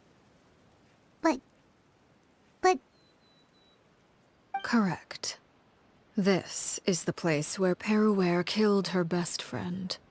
A mere year later, this is also the place where she fought tooth and nail to kill the mother they shared. The moment she acted, any conception of what was right or wrong ceased to matter. It's one of the principles of the house. Only those who survive get to write the rules. Perouer won the battle, and became a harbinger herself. After which Her Majesty, the Tsaritsa, bestowed upon her a new name. Arлекино. So the Perry Clairvy was talking about... It was you all along. You're Paraware. Arлекino is just a name you got later. I left that name behind long ago. I must say, hearing it now does bring back memories. After I defeated Crucibina, the moniker of Mother died with her. I chose to forego the title she called herself and even chose to give up my own name. I rebuilt the House of the Hearth under a new identity. Not only as Arлекino, but as father. And that is where the story ends. Any more questions? Yeah. Based on what you just told us, Clairvy wasn't a little kid when she was killed. So the Clairvy we met... was she really a spirit at all? I suppose you could call her an illusion born of flame. Her existence is like ashes to a fire. Something left over in the wake of blaze and ruin. You see, a certain power runs through my veins. It's not unlike a curse. My flames leave behind shadows of anything they consume. Of course, the chances of those shadows morphing into a sentient entity are exceedingly slim. Clairvy is a very special case. Clairvy died when she was 16 years old, but what emerged from the flames was her 6-year-old self. Her appearance wasn't the only thing affected. Most of her memories were lost to the blaze as well. Memory is a mysterious thing indeed. Losing a portion of your memories will alter your sense of self. Lose 10 years' worth, however, and it would be like living in the past. Like returning to a version of yourself that never grew up. No wonder Paimon got such a weird feeling when we were talking to her. Perhaps I should put it this way. Clairvy is someone trapped in time. It may seem like she exists with us in the present, but she truly lives in the confines of her own past. So if all of that is true, then you must have known about Clairvy for a long time. Indeed. She's a rather volatile and unstable entity.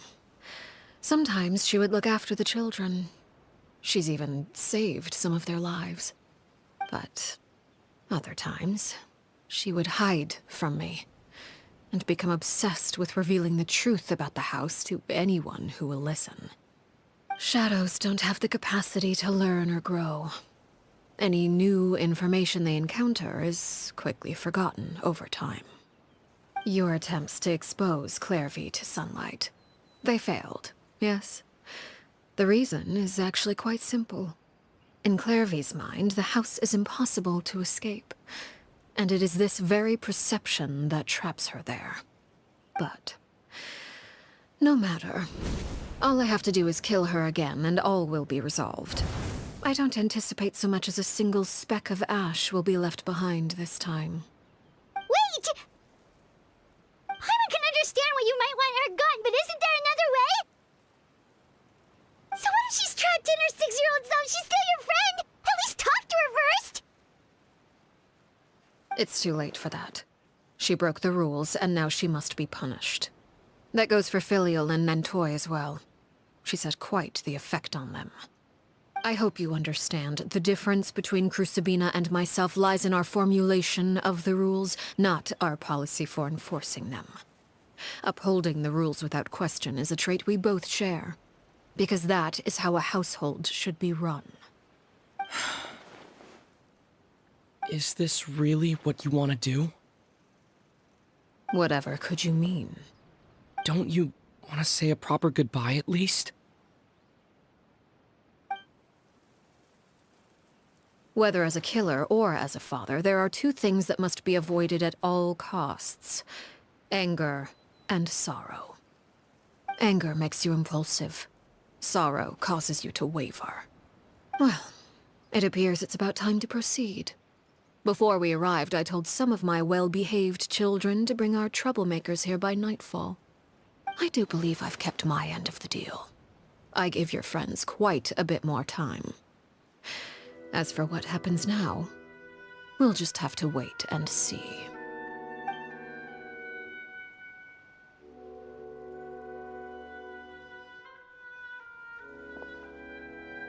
Here they are, Father.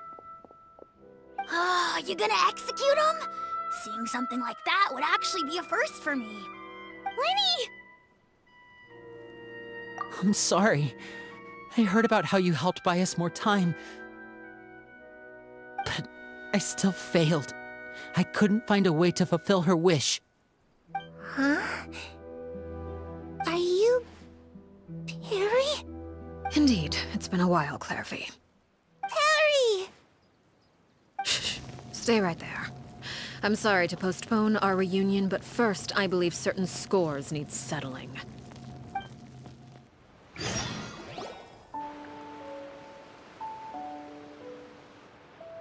Father, let me explain. Out of my way. Father! You chose to conceal a threat to the house. And for that, you must be punished. Overall, however, I suppose your wrongdoing is hardly the most egregious of the bunch, so I'll deal with your punishments later. As for right now, the more pressing concerns are the traitors among us. By traitors? Do you mean us? Father, let me explain. We didn't mean to... Fultz, why don't you share what you heard? Yes, Father. Secret Midnight Meeting number 3. Participants, Filial, Nantoy, Sato, Toddy. Nantoy clearly said, if only Father wasn't the one who took us in. Sato added, I'm sick of this life. I just want to live as a normal person. Filial was the worst of them all. She called us crazies and said a bunch of mean things about Father.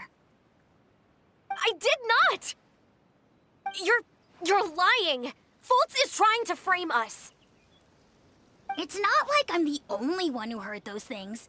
After that, you and Toddy and a bunch of other people started talking about Clairvy. You were using all those things Clairvy brought up as an excuse to question Father. We're birds locked in a cage. The only way out is to destroy it. That's what you said, wasn't it? You little... You just want me gone, don't you? What did I ever do to you, huh? And you, Sheplo, have you forgotten who stood by your sickbed, watched over you, and changed your dressings? Come on, let's hear it then. What's your reason for all this?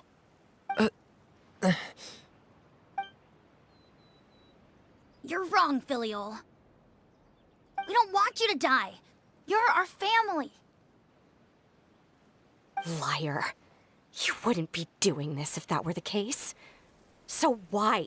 Why have you backed us into a corner? We all live in the House of the Hearth. You know the type of work we do, Filial. A single betrayal can cost dozens of us our lives. It's not like it's never happened before. That kind of thing is hard to forget.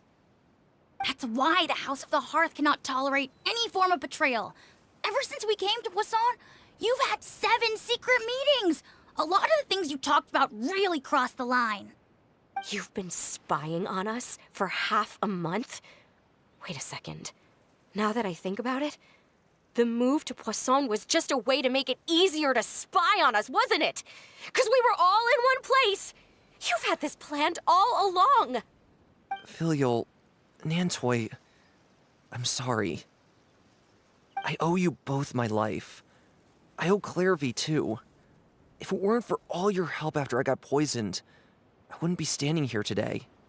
If this were any other situation, I would do anything to repay that kindness, even if it cost me my life. But rules are rules. I'm sorry. My hands are tied. Why? Why? That's enough, Filial. We made a mistake, and we should own up to it. We broke the rules, plain and simple. And now we have to... I'm sorry, Sheplo. Fultz. I'm sorry, Father. We accept our punishment. Chaplot, according to the rules of the House of the Hearth, how should these traitors be punished? All those who betray the house pay with their lives. And so it shall be.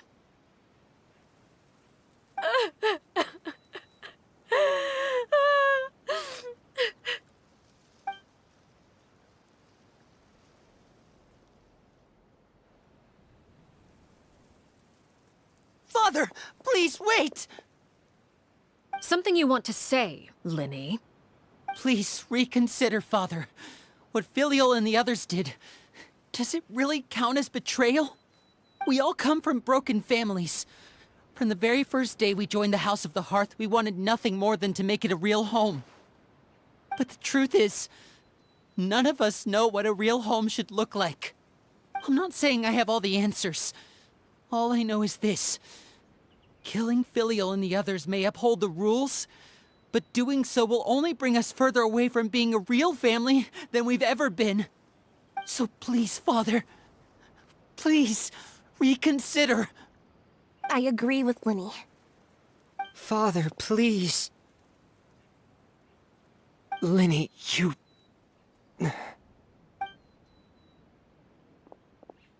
I also agree with Linny.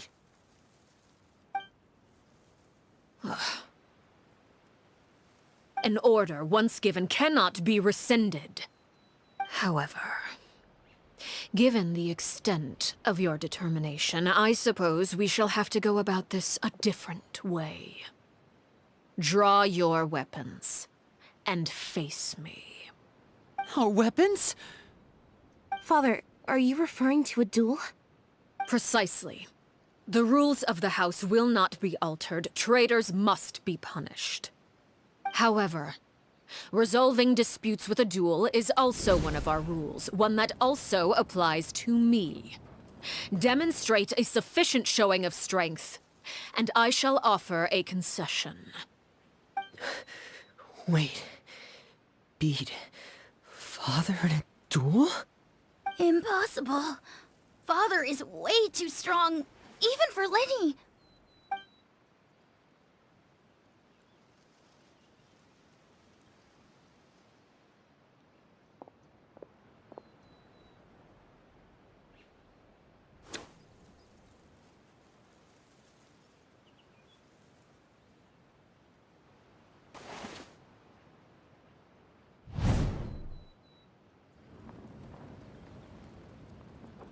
Did you hear that, Traveler? Lenny and the others have to duel the knave. What should we do? Can they really win something like that? If they lose, those people from the house are really gonna be executed. Hey, are you listening?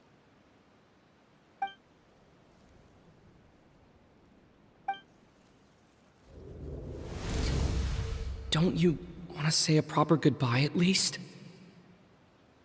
Anger makes you impulsive. Sorrow causes you to waver.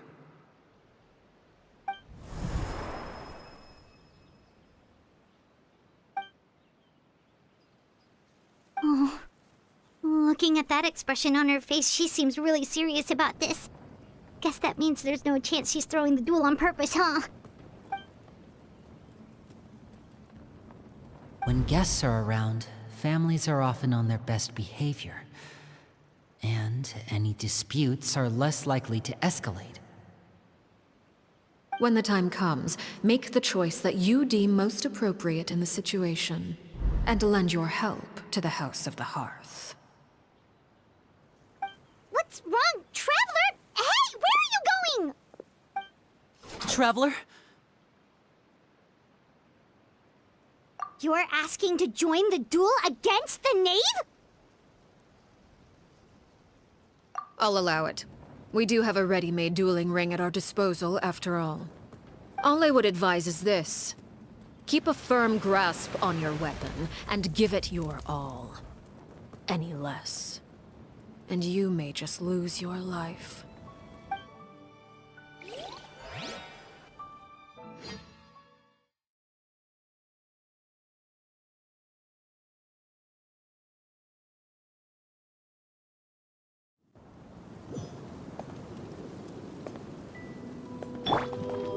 into the shadows. Is it my turn now? With these rising flames!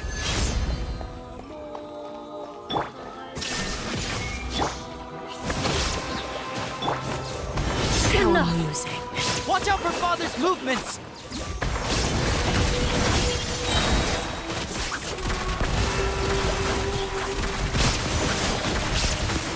What evil looks, shoot on sight!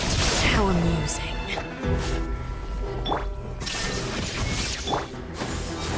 Spare your energy. Running Father's is even stronger than I expected. Now that's how I like it. Rest and rebuild! Is it my turn now?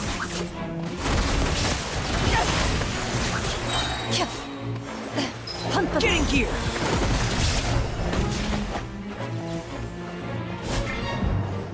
With the fall of darkness, destruction shall rise.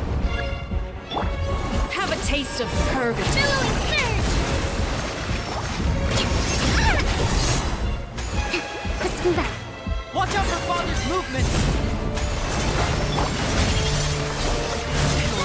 Make way for the Adepta! There is no escape! Torn to oblivion!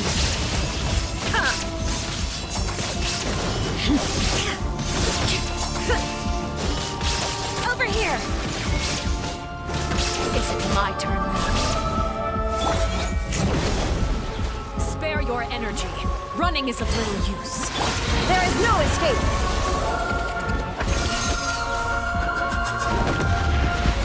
With these rising flames! Look out!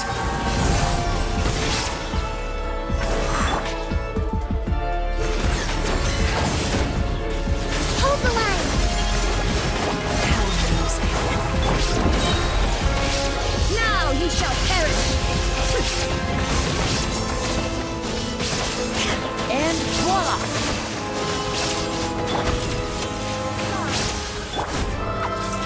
Spare your energy. Running is of little use.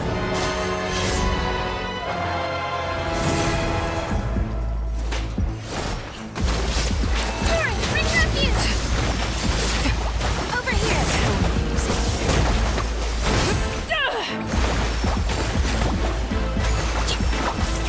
Spare your energy. Running is of little use.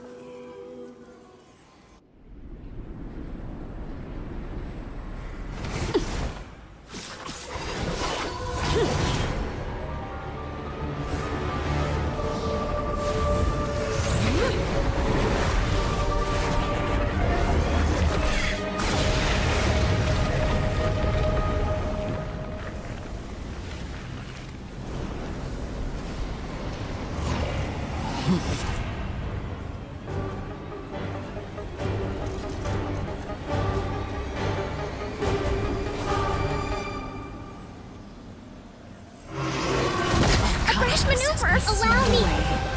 My blade is all that remains. Time to testify.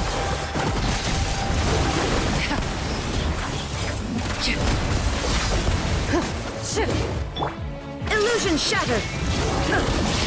Inazuma shines eternal.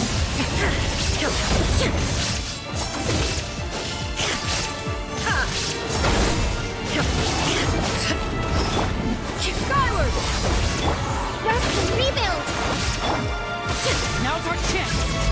Over here! Your punishment made manifest.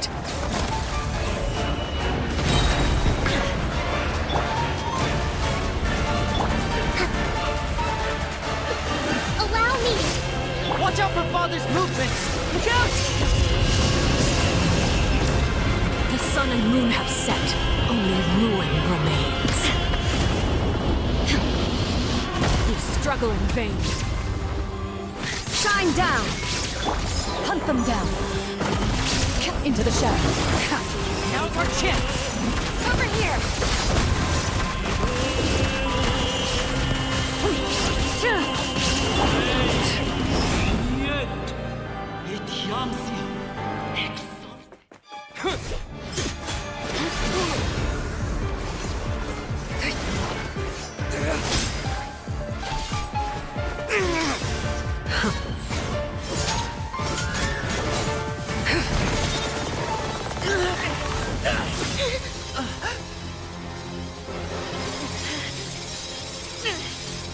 You should know better than to crowd in one place.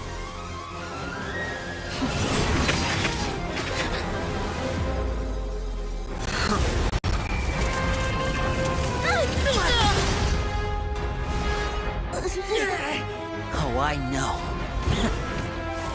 No! I'm sorry, Father!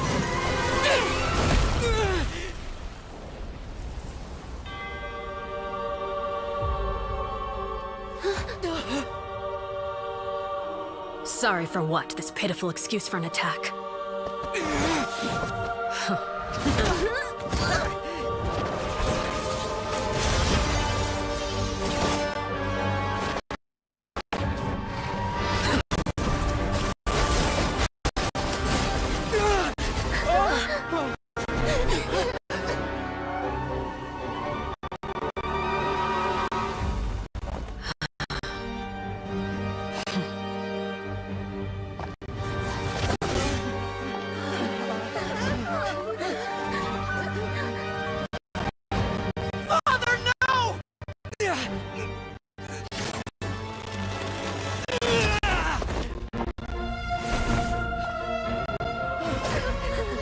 Made it out, did you?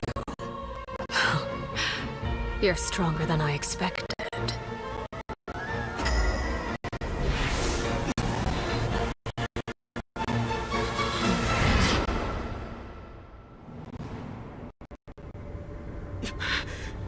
Crimson Moon?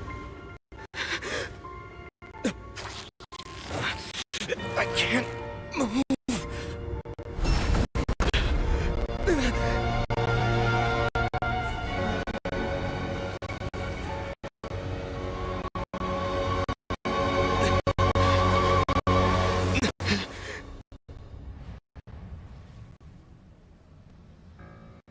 Still, not strong enough to beat me.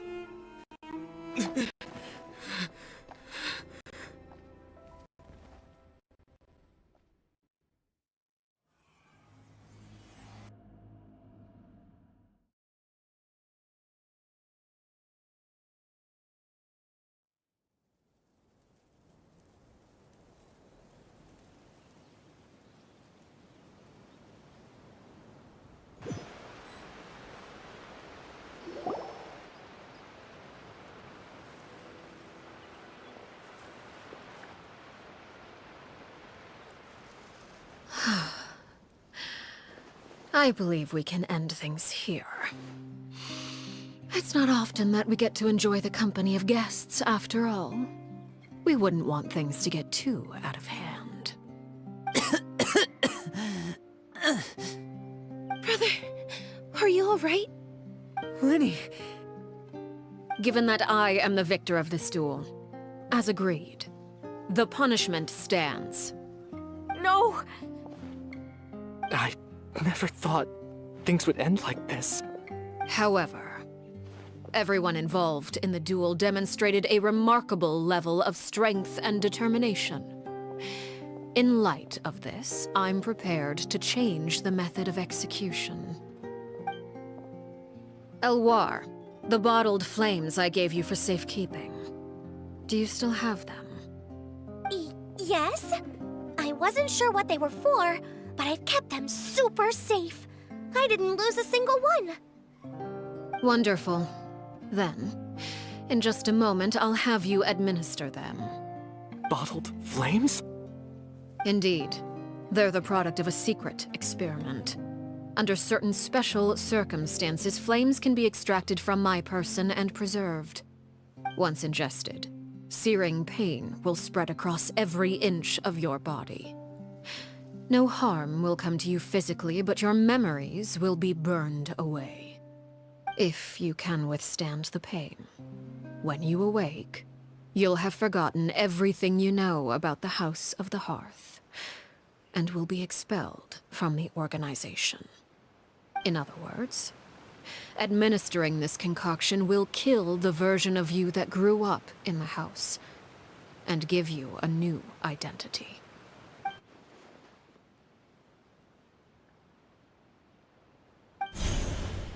Memory is a Mysterious thing indeed. Losing a portion of your memories will alter your sense of self.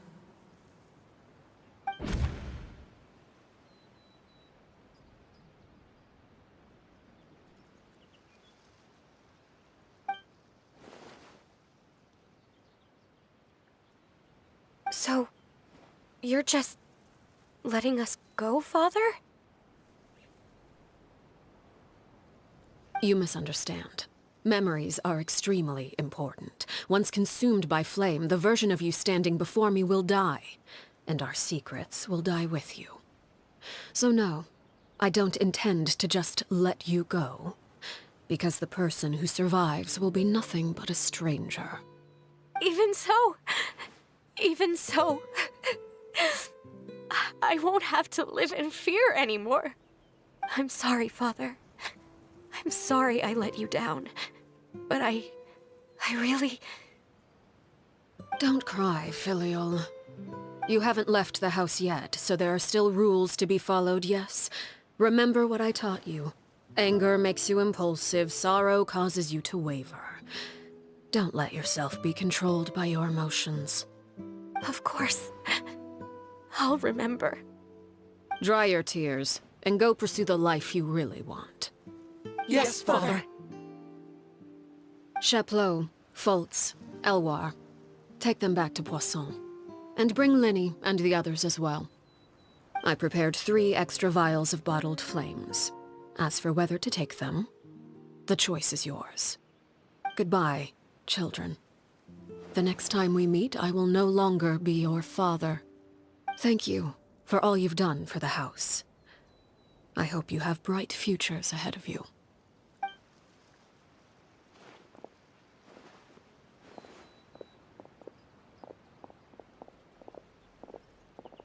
Father.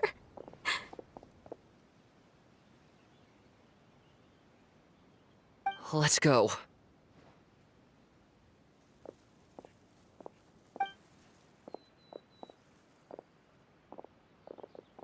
Here, grab my arm, Linny. I'll help you walk back. Thank you.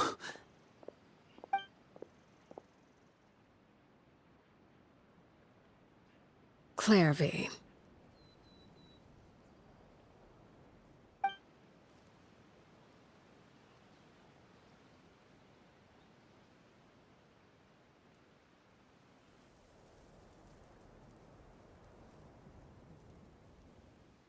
Can we talk now?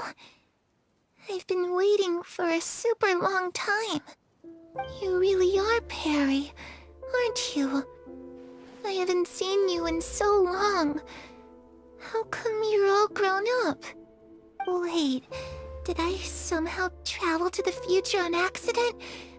Or am I dreaming? What a long dream. Neither. You died, Clairvy. That's what happened. You could have at least sugarcoated it a little.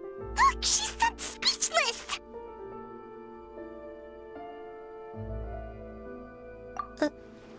Oh. Okay then. Huh? That's it? You accepted it just like that? Yep. If that's what Perry says happened, then I believe her. Perry wouldn't lie to me. Plus, I don't really need to know why I'm like this. I'm more curious about what happens in the future. If you're a harbinger now, Perry, that means Mother is gone, isn't she? Can you tell me about it? I want to know what happened to her. And to me. You never stopped trying to defy fate. At first, no one believed you. You could only vent your frustrations to the moon. In fact, you often sought comfort in the night sky. You wanted to see the aurora, so one night we promised each other we would go to Snezhnaya to see it together. Later on, you tried to run away, but you were brought back each time. Mother spared your life, but it wasn't out of kindness. Instead, she decided to make an example of you by slowly torturing you over time. That way, the other children would know what happens to traitors. Still, you never gave up. Mother hoped that through ruthless duel after ruthless duel, she would be able to crown an ultimate victor among the children she raised. But you called on everyone to unite, to fight to a draw in order to reduce casualties. Your efforts may have only delayed the inevitable, but still. You gave them hope. You tried everything you could think of, but every attempt ended in failure. Still, you never turned your sword on Crucibina, and you never turned it on me. On that gloomy day, you told me, "For the last 16 years of my life, I've done everything I can to fight for freedom. But now, I realize that the only freedom I truly possess is the freedom to choose to die." I never imagined I would say something like that. I must have been feeling really worn down. But somehow, I still think I understand. According to Mother's plan, only one of us was going to make it until the end. And I always hoped that person would be you. If I could do it all over again, I still don't think I would make a different choice. Even when I first met you, I knew you'd be able to do what I couldn't. Is that so? Even now, I'm not sure I truly understand what kind of freedom you were trying to pursue. But as the head of the House of the Hearth, and as the children's father, I've tried to give them the most basic of freedoms. The freedom to choose their own fate. It's something I discussed with the Iudex of Fontaine. The children who want to leave the house will have their memories wiped clean of all secrets pertaining to the organization. In return, they will be allowed to live a normal life in Fontaine without being prosecuted for their past. Of course, I won't simply hand freedom to them on a silver platter. They have to fight for it and prove themselves worthy of it. Only freedom that is earned has true value. That's more than enough. That's exactly the kind of life I was fighting for. You know, Perry, I think you're a pretty amazing king, and a really great father, too. I'm really happy that you're the one who took over the house. I guess I do have one regret, though. I still haven't seen the outside world. Well, it just so happens that our dear guests over here have been to many nations and traveled to countless places. Perhaps they would be willing to tell you what the outside world is like. Really? Of course! We've traveled all over the place. We've got so many stories, we could probably talk your ears off for 3 days straight.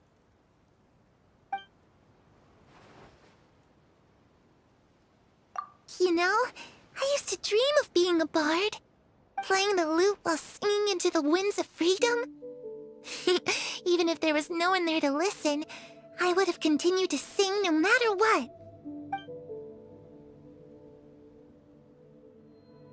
Ah, that's where Mora comes from.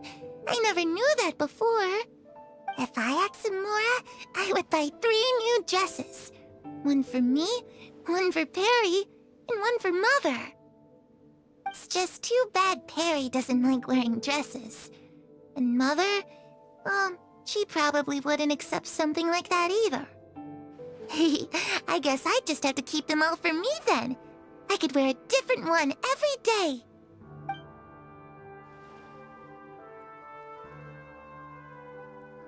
Those yokai you mentioned, what do they look like? I once saw a drawing of this one guy with horns on his head and a super scary face. Are there any yokai like that? Oh, sounds like you're talking about an Oni. Yep, we've met one, and let Paimon tell you, they're not nearly as scary as they look. I was always too afraid to skip Mother's fighting lessons. But at the academia, I bet you could do all sorts of secret things in class. Things that have nothing to do with studying. I'm just kidding. Being able to study whatever you want without having to fear for your life actually sounds pretty great.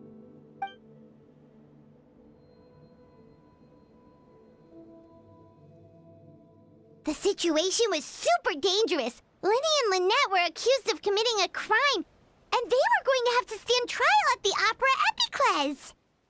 Oh no, that must have been hard for all of you. What happened next? Don't worry, we were able to turn the situation around super quickly. All thanks to Detective Paimon, of course. How'd you do that? Come on, tell me. Okay, so it was like this. After the failed magic show, we rushed to the scene and...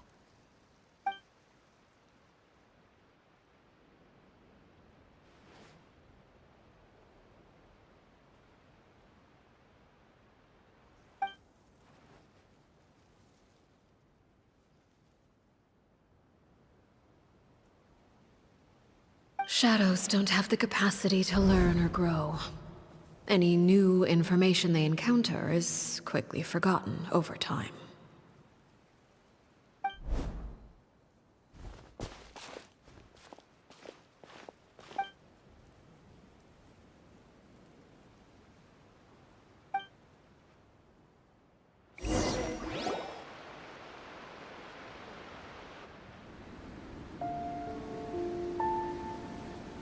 Clairvy, you've worked tirelessly from the shadows to overthrow the House of the Hearth.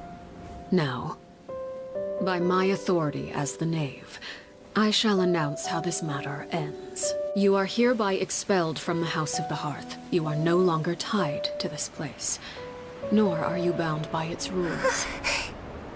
You're saying that I can finally leave? I get to experience the outside world as well? Oh, I almost forgot. There's no getting older for me. Still, seeing who you grew up to be makes me really happy, Parallel. Take care of yourself. Goodbye. May we meet again someday.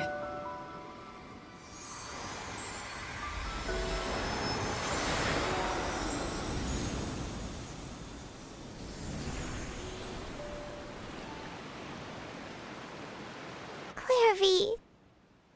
She left so soon. Paimon didn't even get to finish her story. I also have certain sentiments left unsaid. I wanted to tell her that the aurora I saw in Snezhnaya was just as beautiful as the ones in the pictures. But a shadow's memories reset at dawn. Had we delayed any longer, we wouldn't have had the time to say goodbye. Whatever regrets may linger, let them be lost to the coming of a new day. Father? It's Linny! Hey, Linny!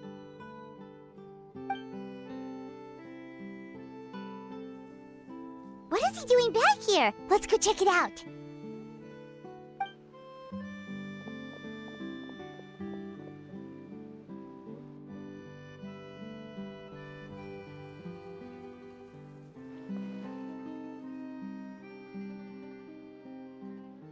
Father, the bottled flames have been administered. Filial and the others have left the house. And you? What have you decided? Thank you for giving us that choice, Father. But we never wanted to leave the house. It's the only home we've ever known. Lynette and Fremine feel the same way. They're recuperating back at the Hotel Bouffe d'été. But I decided to come back and tell you where we stood. I'm sure you're well aware of the expectations I have for you. I want you to follow in my footsteps and become the next king of the house. Yet you seem to have different ideas.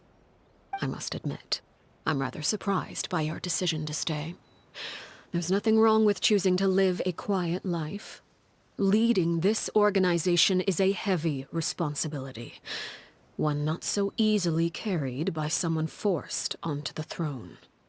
I just never understood what you saw in me. What made you believe I was deserving of that throne? You're brave, talented, and, most importantly, you cherish your family. You would do anything to protect them, even if it costs you your life.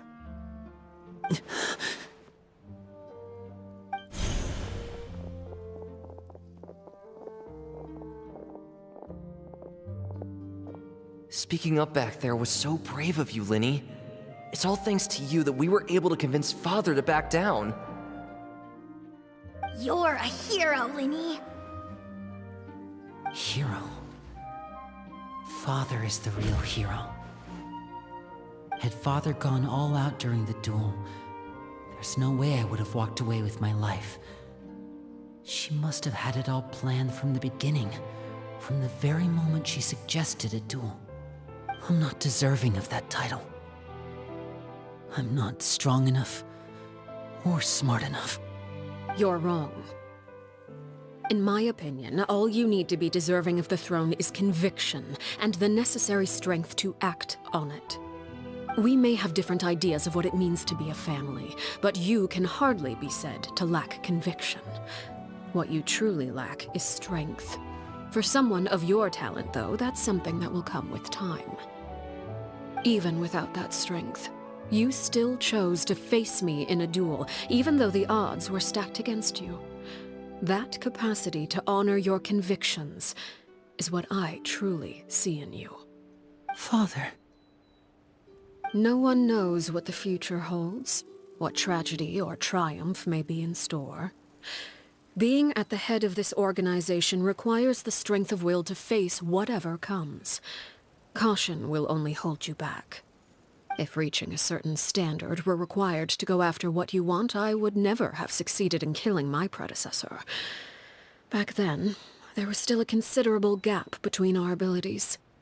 Strength may decide the ultimate victor, but those who let a lack of strength dictate their decisions or undermine their convictions will never be worthy of the throne.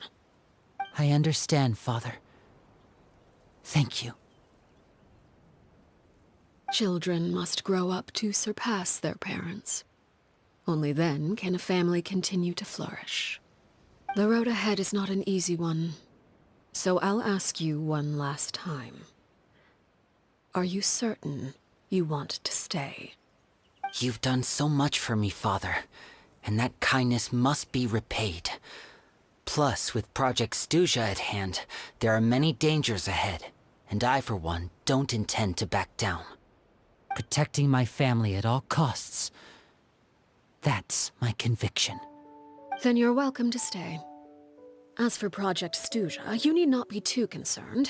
If those cowardly businessmen and heartless dignitaries try to take us down, I'm prepared to teach them a lesson. Having members who longed for the light was our organization's last weakness. With those members no longer among our ranks, the House of the Hearth is like a spider hiding in the shadows. We need only wait for our prey to come to us. At present, our imperative is to use their plan to our advantage. In doing so, a crimson moon shall rise amid the frigid blizzards of winter. No demonstration of loyalty shall go unrewarded, and no sacrifice shall be in vain. As for the two of you, whether we meet again as friend or foe, I'll remember the camaraderie we shared in this moment. No matter how arduous the journey ahead, I hope we both reach our desired destination.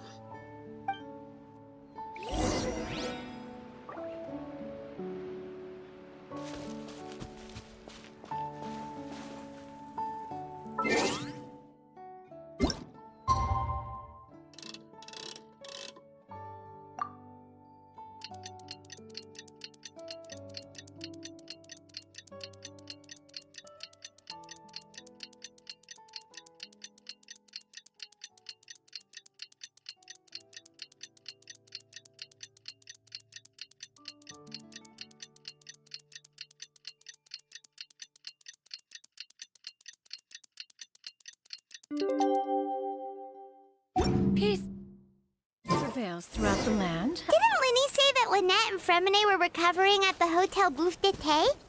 Oh, Paimon wonders how they're doing. Maybe we should go check on them.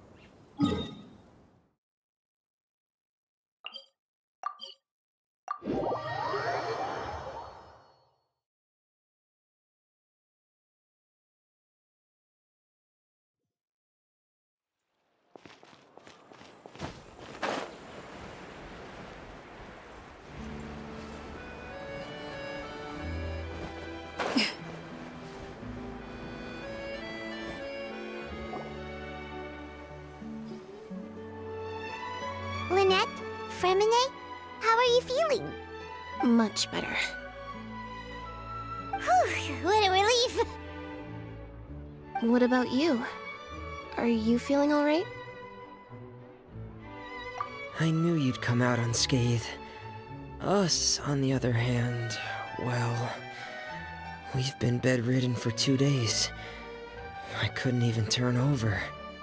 Oh, and I wanted to ask, is Clairvy gone? Linny and the other members have left Poisson and returned to the House of the Hearth. According to him, there haven't been any more sightings of a spirit roaming the house. I see.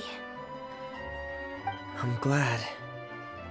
Father came to check up on us 2 days ago and told us about what happened with Crusabina and Clairvy. Actually, I've met Crusabina before. Wait, what? You've met the former knave? Crusabina died a year after Clairvy. It was during the year between their deaths that I joined the House of the Hearth. Crusabina had an extremely cruel and radical way of doing things. While she was alive, the atmosphere in the house was suffocating. When I joined, though, the experiment she valued so much had already come to an end, and all the people involved, dead and injured alike, were gone. Crusabina never talked about the past with us newcomers. A couple of months after I joined, Father killed Crusabina and burned all her files. With that, the names of all the people subjected to her experiments, Clairvy included, were lost to the flames, along with the painful memories they represented. Father took in Lenny and me a couple months after that, but she never mentioned anything about Crusabina or Clairvy. It really seems like something she was planning to keep to herself. The last time you talked to her, did she mention why she kept it a secret for so long? She said she didn't want us to be affected by the darkness of the past. She was worried we'd develop a false sense of gratitude towards her if we knew about it. The foundation of a family should be free of any corrupting influence.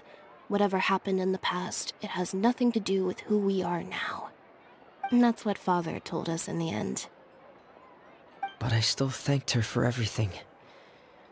It was only after hearing about what Crusabina did that I finally realized how insignificant our lives could have been. The members of the house meant nothing to her. To say that she valued them in any way, even just as a tool, would probably be giving her too much credit. If Father hadn't taken over the House of the Hearth, I probably would have already... Father rarely brings up the fact that she saved us. She doesn't believe that being indebted to her should be what ties us together. But even if we didn't owe her anything, we would still choose to stay. Because this is our home. We may have arguments or times when we feel wronged. Some people may even choose to leave.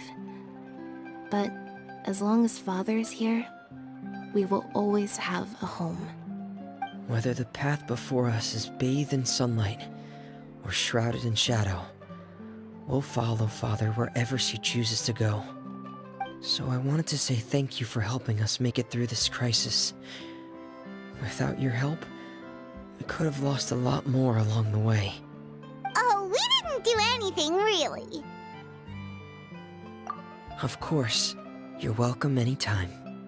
Are Filio and Nantoy okay? I actually saw them at a cafe this morning. They didn't recognize me. From what I could tell, they were drinking coffee and talking about one of the operas that started running recently. They seemed happy. If I had to take a guess, I would say they finally found the kind of life they always wished for.